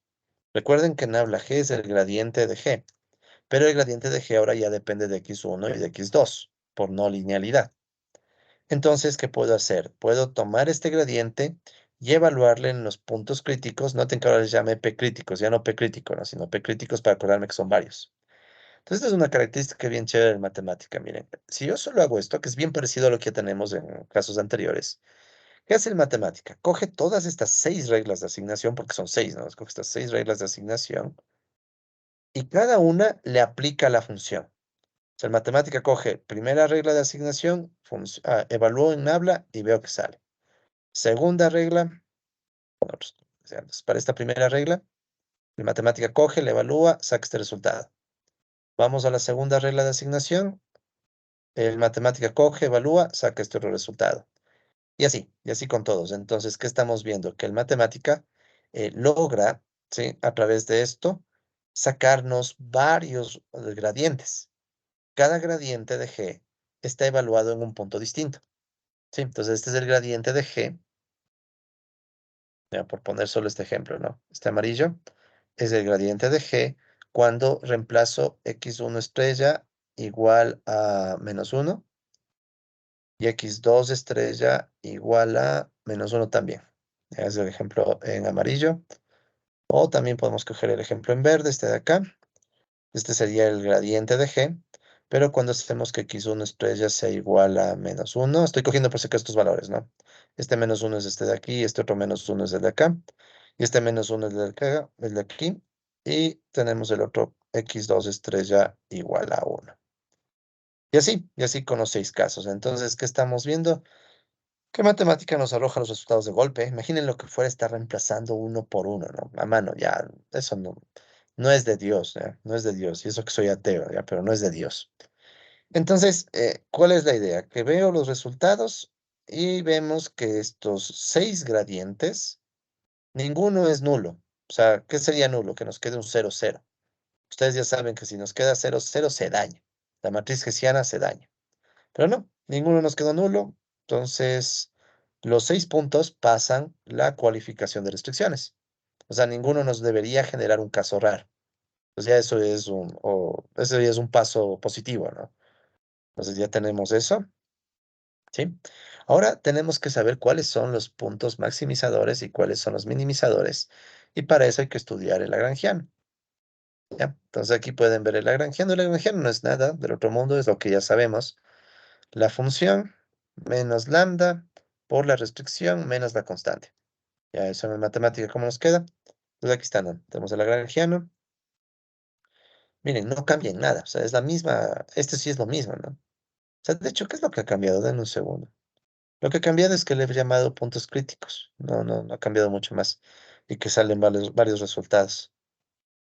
Entonces, bien, a pesar de que el problema es mucho más complejo, y a mano hubiera sido un dolor de cabeza hacer, si ustedes automatizan y lograron captar bien los pasos, sale. O sea, sale. Miren, aquí, por ejemplo, ya está el gradiente. Está, ¿qué digo? El lagrangiano. Está listo.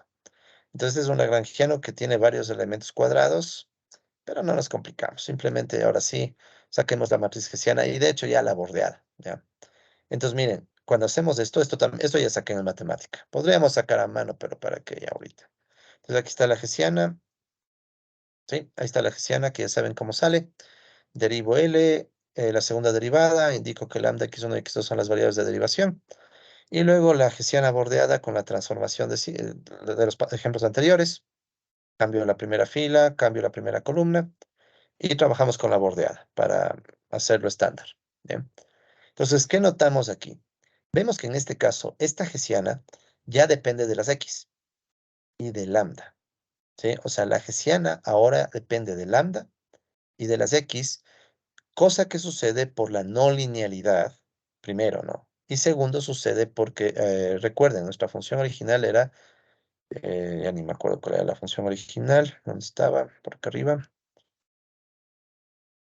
Ya me están empezando a coger los rendimientos decrecientes. Ah, ya, x1 al cuadrado, x2. Ya, la función original es x1 al cuadrado por x2 y la restricción es 2x1 al cuadrado más x2 al cuadrado. Ya, listo. Entonces, miren, primero, este elemento no lineal en las restricciones provoca que en la primera fila y la primera columna, ahora la matriz hessiana bordeada tenga 4x1, que es la derivada. Es el gradiente, ya saben, 4x1 es esta derivada con respecto a x1.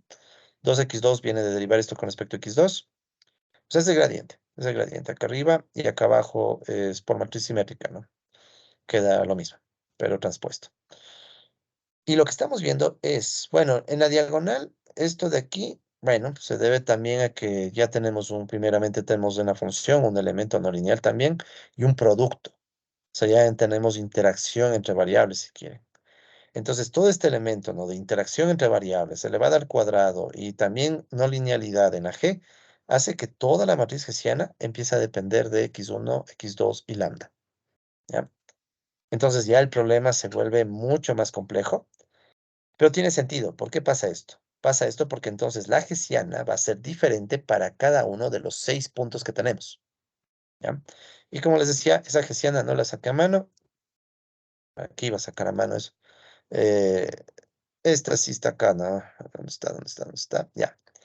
Entonces, estábamos diciendo, ¿no? Que tenemos lagrangiano, ya está cargado el lagrangiano, y la hessiana que me sale esto, y la hessiana está acá, ¿no? Y hablamos de esto también, ya, y la hessiana bordeada. Ya. Entonces aquí está la hessiana bordeada. Es eso mismo, ¿no? Entonces, miren, esto es súper bueno en matemática. Si tiene que arrojarnos resultados con variables, lo saca, no se complica. ¿Ya? Entonces, ¿qué hacemos ahora? Una opción sería sacar la hessiana bordeada de los 6 puntos, ¿ya? Eso no me parece muy práctico. ¿Por qué? No me interesa la hessiana como tal. ¿Qué me interesa? Recuerden, este es un problema de dos variables, una restricción de igualdad. Entonces, por lo que dicen Simon y Bloom, ¿sí? Que en realidad ellos, bueno, recogen otros resultados de unos matemáticos, lo que sea. El caso es que nos interesa ver los valores del determinante, ¿sí? Entonces, bueno, notemos que el HB depende de lambda, x1, x2, eso ya lo acabo de decir, pero lo que nos interesa es el determinante. Entonces, podemos sacar el determinante de esta matriz en general, ¿sí? Entonces, aquí está el determinante. O sea, si ustedes, bueno, obviamente esto tampoco sería a mano. Si ustedes le piden al matemática que saque el determinante, les va a sacar, así esté con símbolos. Entonces, miren, para que mejor lo veamos ya directo. Entonces, ya tenemos la matriz hessiana, ¿no? Entonces, después de la matriz hessiana bordeada, le pedimos el determinante y matemática nos saca el determinante. Entonces, miren, el determinante ahora nos queda una ecuación. Ya nos queda esta ecuación que está aquí, ¿ya? Que es esto que está acá. Entonces, ¿qué tenemos que hacer? Ver cómo se comporta el determinante en los 6 puntos. Igual, a mano eso sería horrible también, porque tenemos que estar reemplazando el punto 1, el punto 2, pero en el matemática no es nada del otro mundo, porque eso es tal vez lo nuevo, ya, con respecto a ejemplos anteriores.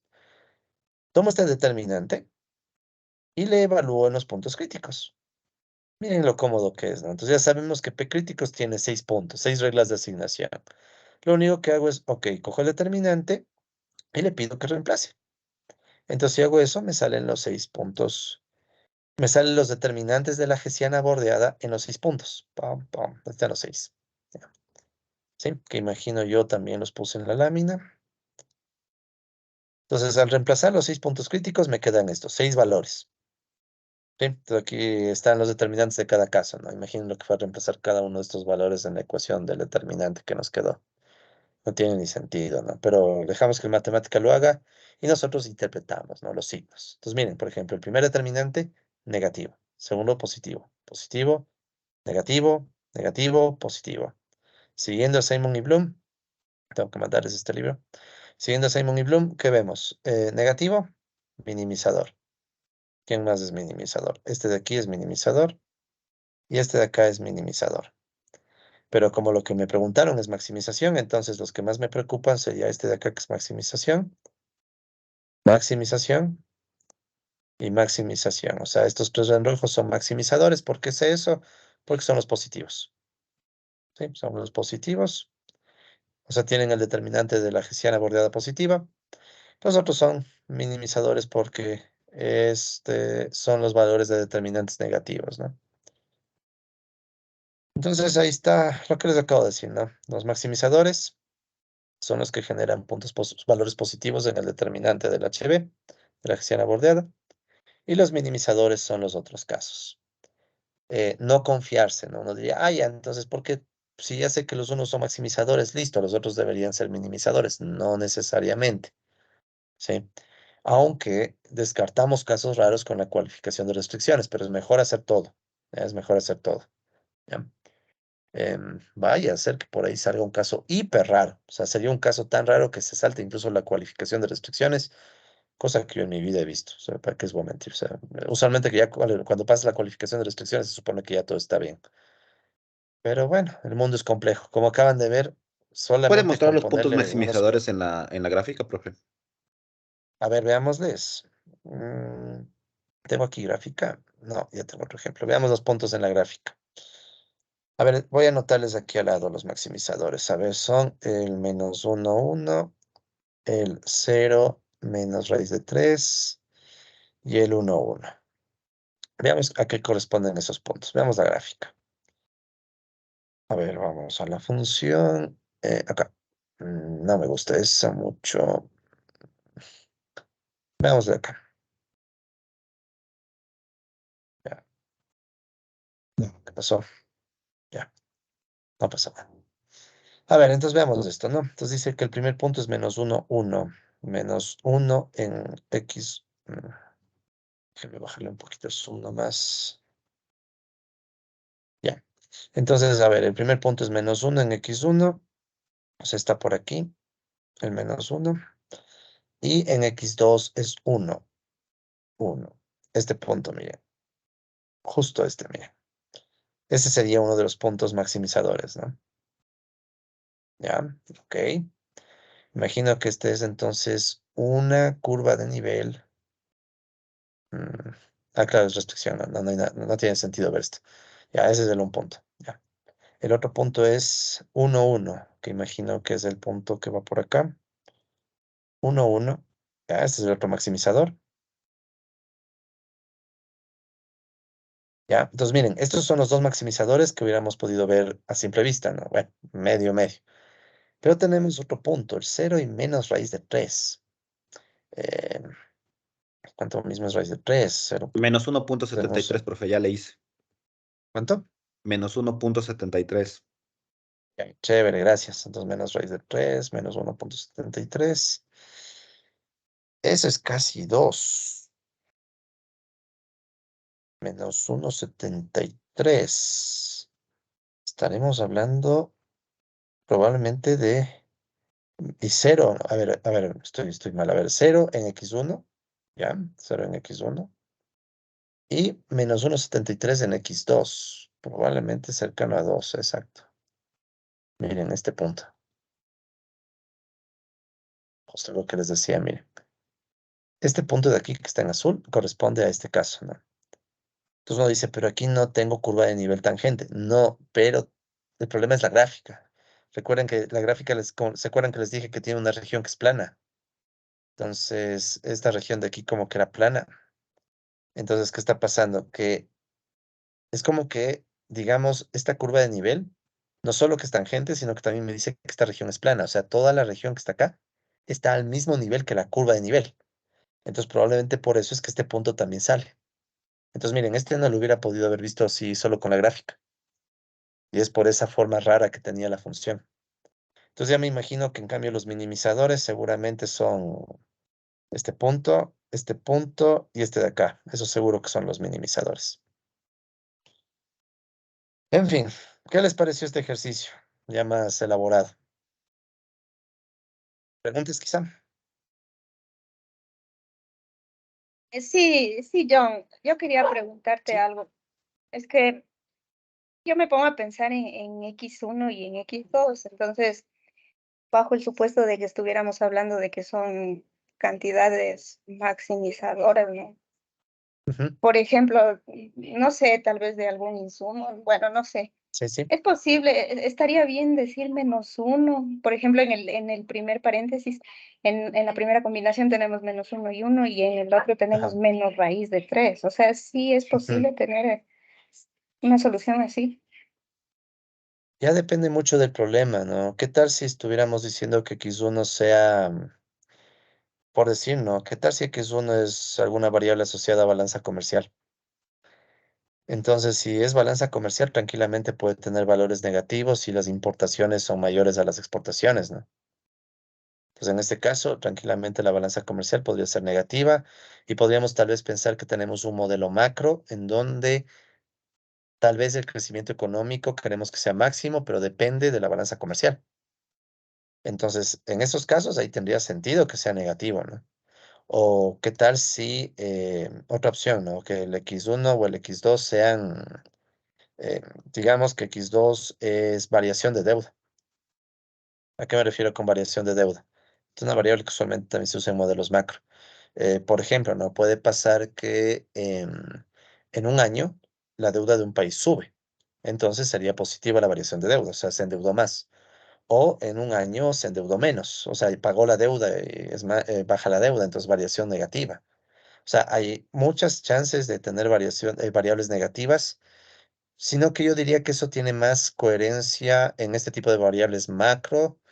O bueno, también podemos tener una deuda en un hogar, ¿no? O sea, si nosotros decimos, ok, eh, si W es la riqueza de un hogar, tal vez un W negativo tenga que ver con un hogar que está endeudado, tiene más deudas que ingresos, o cosas así, ¿no? Entonces, ya depende del problema. O sea, en principio no hay razón alguna para no creer que pueda haber variables negativas en economía, pero claro, no son muy comunes, ¿no? Entonces, ¿qué pasa? Lo que pasa es que como siempre trabajamos el problema del maximizador del consumo, ¿qué digo? La maximización del consumidor, la minimización de costos.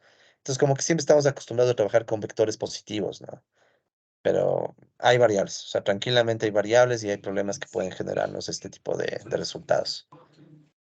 Ok, muchas gracias. Sí, con eso ya me queda claro. O sea, admito que no estaba pensando un poquito más allá de lo evidente, entonces, sí, si lo vemos desde ese punto de vista, pues totalmente de acuerdo. Muchas gracias. Sí.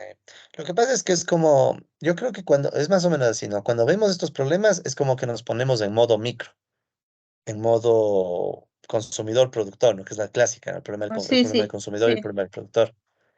Sí, no, no, a mí también me pasaba mucho y es eso, ¿no? O sea, es como que uno se mete tanto en esa vaina de la micro que uno le termina viendo así, ¿no? Pero yo en principio creo que se podría, de hecho, sí creo haber visto modelos de diferente tipo con este tipo de opciones, ¿no? De deuda, sobre todo stock de deuda, que digo, variación de deuda o balance comercial, ¿no? Son los más fáciles de pensarle así, pero hay muchos más, ¿no? Hay muchos, muchos más. En fin, ¿alguna otra duda, por favor, sobre este ejemplo? Si no, para pasar al siguiente ejemplo. O todavía otro más, ¿no? Ok, entonces antes de continuar, conclusión de este ejemplo, lo no lineal es de tenerle cuidado. Entonces verán, aquí los economistas, sí, una reflexión muy rápida sobre lo no lineal. Usualmente los economistas tratamos de evitar esto. ¿Sí? Usualmente los economistas tratamos de no meternos con temas no lineales em, para poder sacar soluciones a mano. O sea, a nosotros nos gusta mucho el tema analítico. O sea, los economistas tenemos el trauma de, no todos, obvio, pero hay muchos economistas, especialmente de la corriente principal, que tienen el trauma de que quieren encontrar la ecuación, la solución a mano, ¿no? eh, como que no les gusta mucho esto de usar simulación a computadora, excepto cuando ya son problemas muy grandes.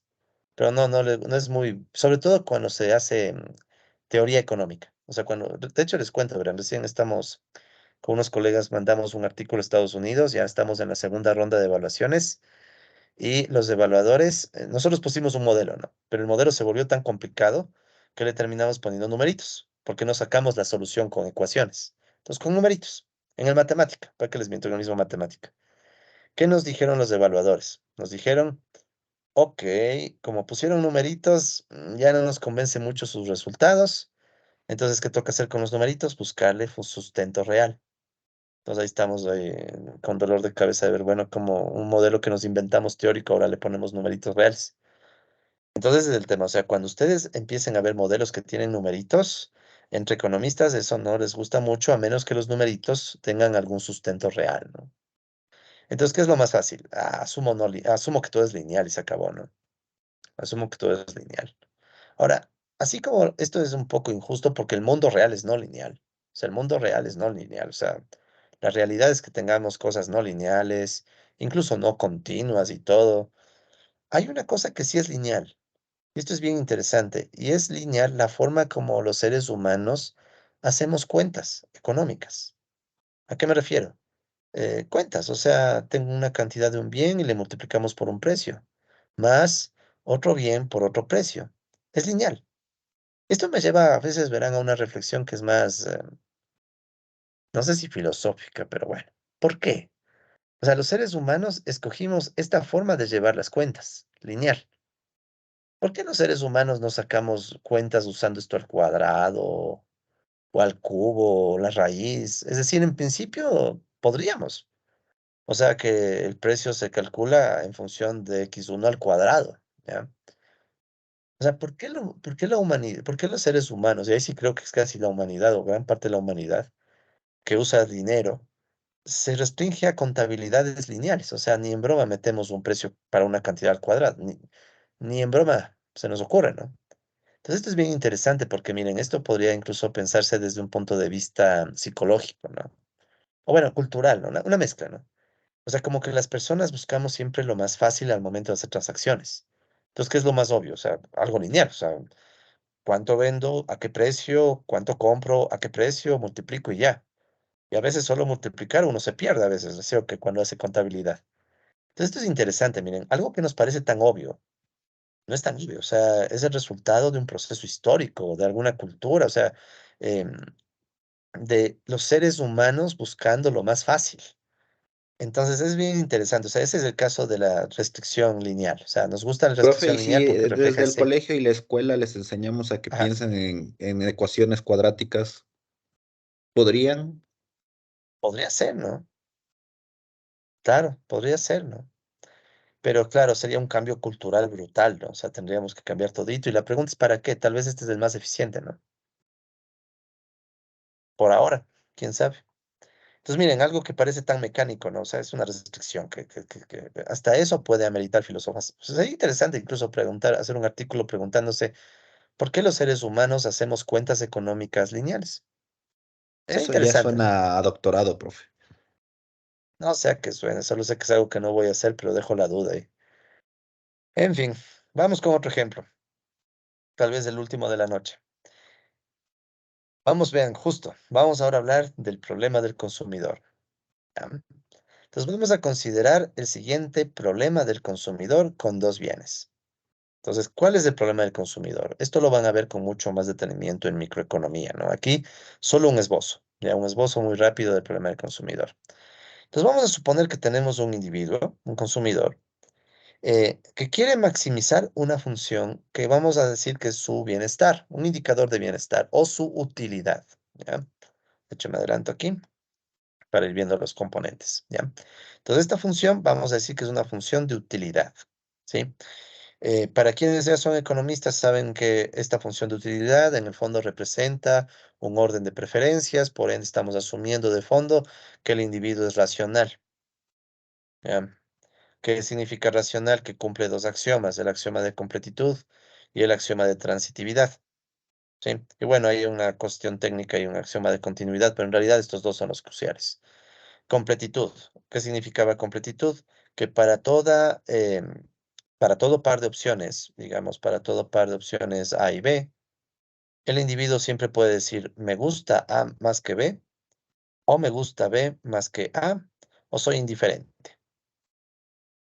¿Ya? Para colegas que saben de estos temas de economía, ¿no? En cambio, la transitividad es si para todo A, opciones A, B, C, si A es preferido a B, ¿ya? Y B es preferido a C, entonces necesariamente se cumple que A es preferido a C. ¿Ya? Entonces, si se cumplen estas cuestiones de completitud y transitividad en el individuo, por ende, se puede construir una función de utilidad. ¿Ya? Y algunos otros tecnicismos, pero esa es la esencia. ¿Ya? Ahora, para quienes no han estudiado economía, no sé si está mejor porque ni tienen para qué hablar de estas cosas aquí, véanle más bien como un índice de bienestar. ¿Ya? Véanle como un índice de bienestar que se les ocurrió a los economistas, con sus cosas raras de querer copiarles a los matemáticos. De hecho, verán, disculpen por ser bien crítico, pero esto en el fondo es una mala copia de los axiomas de orden en el análisis real. O sea, si uno toma un curso de análisis real, o sea, aquí es cuando uno estudia matemática de verdad. Sí, verán, los matemáticos de verdad no tienen cursos de cálculo. O sea, los matemáticos de verdad no es que estudian cálculo uno, cálculo 2, cálculo vectorial, no existe eso. Los matemáticos estudian cosas como el análisis real y otro análisis complejo y cosas así, análisis funcional y otras vainas que yo tampoco entiendo, yo ni entiendo, sobre todo las más avanzadas. Pero en el análisis real, que un poquito he visto, hay estos mismos axiomas para justificar el sistema de números reales. Entonces, en economía, como que les copiamos estos axiomas, les llamamos racionalidad, para justificar que podemos usar números reales para representar la utilidad. Vean, esta es otra cosa y les quiero dejar así como que quede en el video. ¿Por qué los economistas usamos funciones con números reales? ¿Por qué no usamos complejos? O sea, ¿por qué no construimos índices con números complejos? Les dejo la duda, ¿no? De hecho, en mecánica cuántica se usan números complejos y en otras áreas de la física se usan números complejos y etcétera. ¿Por qué en economía? Disculpen la expresión, pero solo para dejarles pensando. ¿Por qué en economía como que nos acobardamos y nos metemos solo con números reales? O sea, ¿por qué será? ¿O será que los complejos no nos sirven para nada? Nos sirven, ¿será que nos sirven? No sé, les dejo la duda, ¿ya? Pero bueno, eso solo son dudas filosóficas. Quiero al menos terminar de plantear el problema para resolverlo. Creo que veamos cuánto avanzamos. Entonces, repito, ¿no? Entonces, imaginen que este es un índice de bienestar para sobre todo quienes no saben economía o una función de utilidad para quienes sí saben. Ya, me da lo mismo, la verdad, me da lo mismo. El punto es que imaginen que este es un índice de bienestar donde decimos que, ok, x1 es una cantidad del bien 1, x2 es una cantidad del bien 2. El x1 pueden ser helados y el x2 puede ser, qué sé yo, gaseosas o pan, Papas, pastel, lo que papas, papas, quieras. profe, papas. Papas, no sé, lo que ustedes quieran, x1, x2. ¿Ya? Eso más, vean, los economistas hacemos como que no, como que da lo mismo hablar de cualquier bien, ¿no? Cuando bien podría ser que x1 sean, no sé, rubias, x2 morenas, o cualquier marca de cerveza artesanal que les Rubia, guste. rubia, El sol, caso es morena, luna, profe. las que tengan que ser. El caso es que los economistas también nos hacemos los locos con eso. Es x1, x2, dos bienes, punto. Ah, entonces, esa es la primera parte. Esa es la función que queremos que el individuo maximiza. O sea, vamos a asumir que es un individuo que quiere maximizar este índice, pero está sujeto a una restricción. ¿Ya? Pues primero, antes de nada, ¿qué es el alfa? Aquí ven que está la letra griega alfa. ¿Qué va a representar el alfa? No les voy a complicar la vida aquí, vamos rápido. Vamos a suponer que el alfa es un ponderador que indica la preferencia que tiene el consumidor por el bien uno. ¿Ya? O sea, alfa es como quien dice, ok, el bien uno, el individuo le valora en una proporción alfa, ¿ya? Es como es un ponderador, digamos, ¿ya? Y por ende, podemos decir que uno menos alfa, en cambio, es el ponderador de la preferencia que tiene el individuo por el bien 2. ¿Ya? ¿Y por qué alfa y uno menos alfa? Para estandarizar, ¿no? Es como que estuviéramos estandarizando, o sea, como que si quieren, supongamos que alfa es 0.8, entonces lo que sobra es 0.2. Entonces, como quien dice, uno le da más preferencia al bien uno, menos preferencia al bien 2, ¿ya? Para interpretarlo fácil. Entonces, ese sería el índice de bienestar o la función de utilidad. ¿Cuál es, en cambio, la restricción? La restricción, en cambio, es que si compro X1, bueno, si el consumidor compra X1, debe pagar un precio P1. Y si compra el bien 2, X2, paga un precio P sub 2. Y vamos a asumir que el consumidor siempre gasta una cantidad que le vamos a llamar W, que es el ingreso del consumidor destinado al consumo. Ya eso faltó agregar, ¿no? Es un ingreso del consumidor Es como quien dice el consumidor presupuestó, ¿no? Que va a gastar sí o sí esa cantidad, ¿no? Es el ingreso del consumidor destinado eh, a gastarse por completo en consumo. Gastarse por completo en consumo. ¿Por qué digo esto? Básicamente porque aquí estamos viendo que la restricción es de igualdad, ¿sí? Entonces, ¿qué estamos? Estamos descartando cualquier opción de que el consumidor, digamos, bueno, tiene una cantidad de ingreso, pero no gasta todo. Entonces, para no complicarnos la vida, simplemente vamos a asumir que el consumidor se gasta todo este W porque ya presupuestó, o sea, dijo, yo voy a destinar al mes $100 para comprarme cervezas artesanales, rubias y morenas, como sea. Ya, esos $100 me voy a gastar sí o sí este mes. Punto. O sea, es su presupuesto que ya decidió. O sea, ya está destinado y por ende es restricción de igualdad. Entonces, noten que este es un problema que si bien es simbólico, se puede también resolver en matemática. ¿Ya? Como no me va a dar el tiempo de hacer el problema a mano, quiero mostrarles rápido la solución en el matemática. Entonces, miren la solución en el matemática. ¿Ya? Primero limpio todo, como siempre. Luego construyo la función. Ah, por cierto, uno dice porque están logaritmos, ¿no? La función logaritmo, si quieren, es para estandarizar las variables, ya para no complicarlos más. ¿Sí? Entonces, digamos que tenemos esta función. En realidad estamos usando algo que se llama función Cobb-Douglas en logaritmos, pero estandarizamos, ¿ya? Entonces, miren que aquí está la función en símbolos, miren, en símbolos. Ya no hay números, todo es símbolos. Igualmente la restricción, miren como aquí la restricción, simplemente pongo P1 y P2 en símbolos y la constante en W en símbolos, ¿ya? Y la restricción se construye como hicimos antes. Miren, son los mismos pasos, ¿ya? Como aquí no hay gráfica, ¿por qué no hay gráfica? Porque no sé los números, no sé cuántos P1, cuántos P2, no sé. Pero las funciones matemáticas, los pasos son los mismos. Construyo el gradiente de F, construyo el gradiente de G, saco la condición de primer orden y puedo verla de forma vectorial, ya sabemos qué significa. Construyo el sistema, saco el punto crítico y ya tengo el punto crítico, miren. O sea, el punto crítico salió, ya sé cuánto es lambda, ya sé cuánto es x1, ya sé cuánto es x2. Por temas de tiempo no voy a interpretar, pero la próxima clase entramos directo a esto, ¿no? Pero miren, entonces, saqué el punto crítico, luego verifico las restricciones. En este caso, el gradiente, recuerden que la restricción es P sub 1 x1 más P sub 2 x2. Entonces, el gradiente de G va a ser las derivadas de estos, que son P1 y P sub 2, porque es lineal. Entonces eso me sale, P1 y P sub 2. Vamos a asumir que los precios siempre son positivos, ¿ya? Que es lo más usual, lo razonable, ¿no? Entonces las restricciones no van a generar caso raro, o sea, no me va a salir un gradiente 0, 0. ¿Cuándo me saldría 0, 0? Cuando los dos bienes sean gratis. Pero pues, ya no hay chiste en ese caso, entonces no nos metemos en eso. Entonces ya pasó la cualificación de restricciones. Puedo incluso, miren, sacar el valor máximo de la función. Claro, me va a quedar como ecuación que depende de W, alfa, etcétera, pero ya sale. Puedo construir el lagrangiano con, miren, son los mismos comandos. Construyo el lagrangiano, saco la matriz hessiana. De hecho, copié y pegué, para que les miento, copié y pegué los comandos. Claro, si ven que quedan como símbolos, ¿no? Aquí están los precios, está el alfa, etcétera, pero son, o sea, sale. O sea, de hecho, la matriz hessiana bordeada es lo mismo. O sea, Shift Enter, sale aquí la matriz hessiana bordeada y saco el determinante. Miren, no hice absolutamente nada nuevo que en los ejemplos anteriores, nada. De hecho, más difícil era el ejemplo que tenía 6 puntos críticos. Entonces, ¿qué es lo que trato de decir? Esto lo vamos a interpretar el día de mañana, ya el tiempo no nos da, pero para terminar la idea. Incluso un problema teórico, porque ese es un problema teórico, ¿no? Un problema teórico donde no tienes numeritos, sino símbolos, también se puede resolver en matemática y también se puede resolver con las mismas instrucciones y el mismo orden.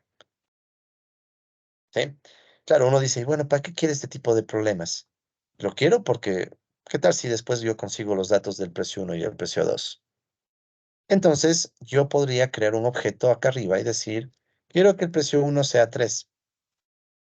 Digamos que encontré el dato del precio 1. Quiero que el precio 2 sea 5. Ah, y alfa. Ya los economistas determinaron que alfa es 0.8. W. Ah, el W también conseguimos el dato, es 10 o $100. Y ya. Entonces, mira. todo el problema que está ahí abajo, que es teórico, si yo ya le consigo datos y ejecuto, se va a poder sacar los resultados ya en números.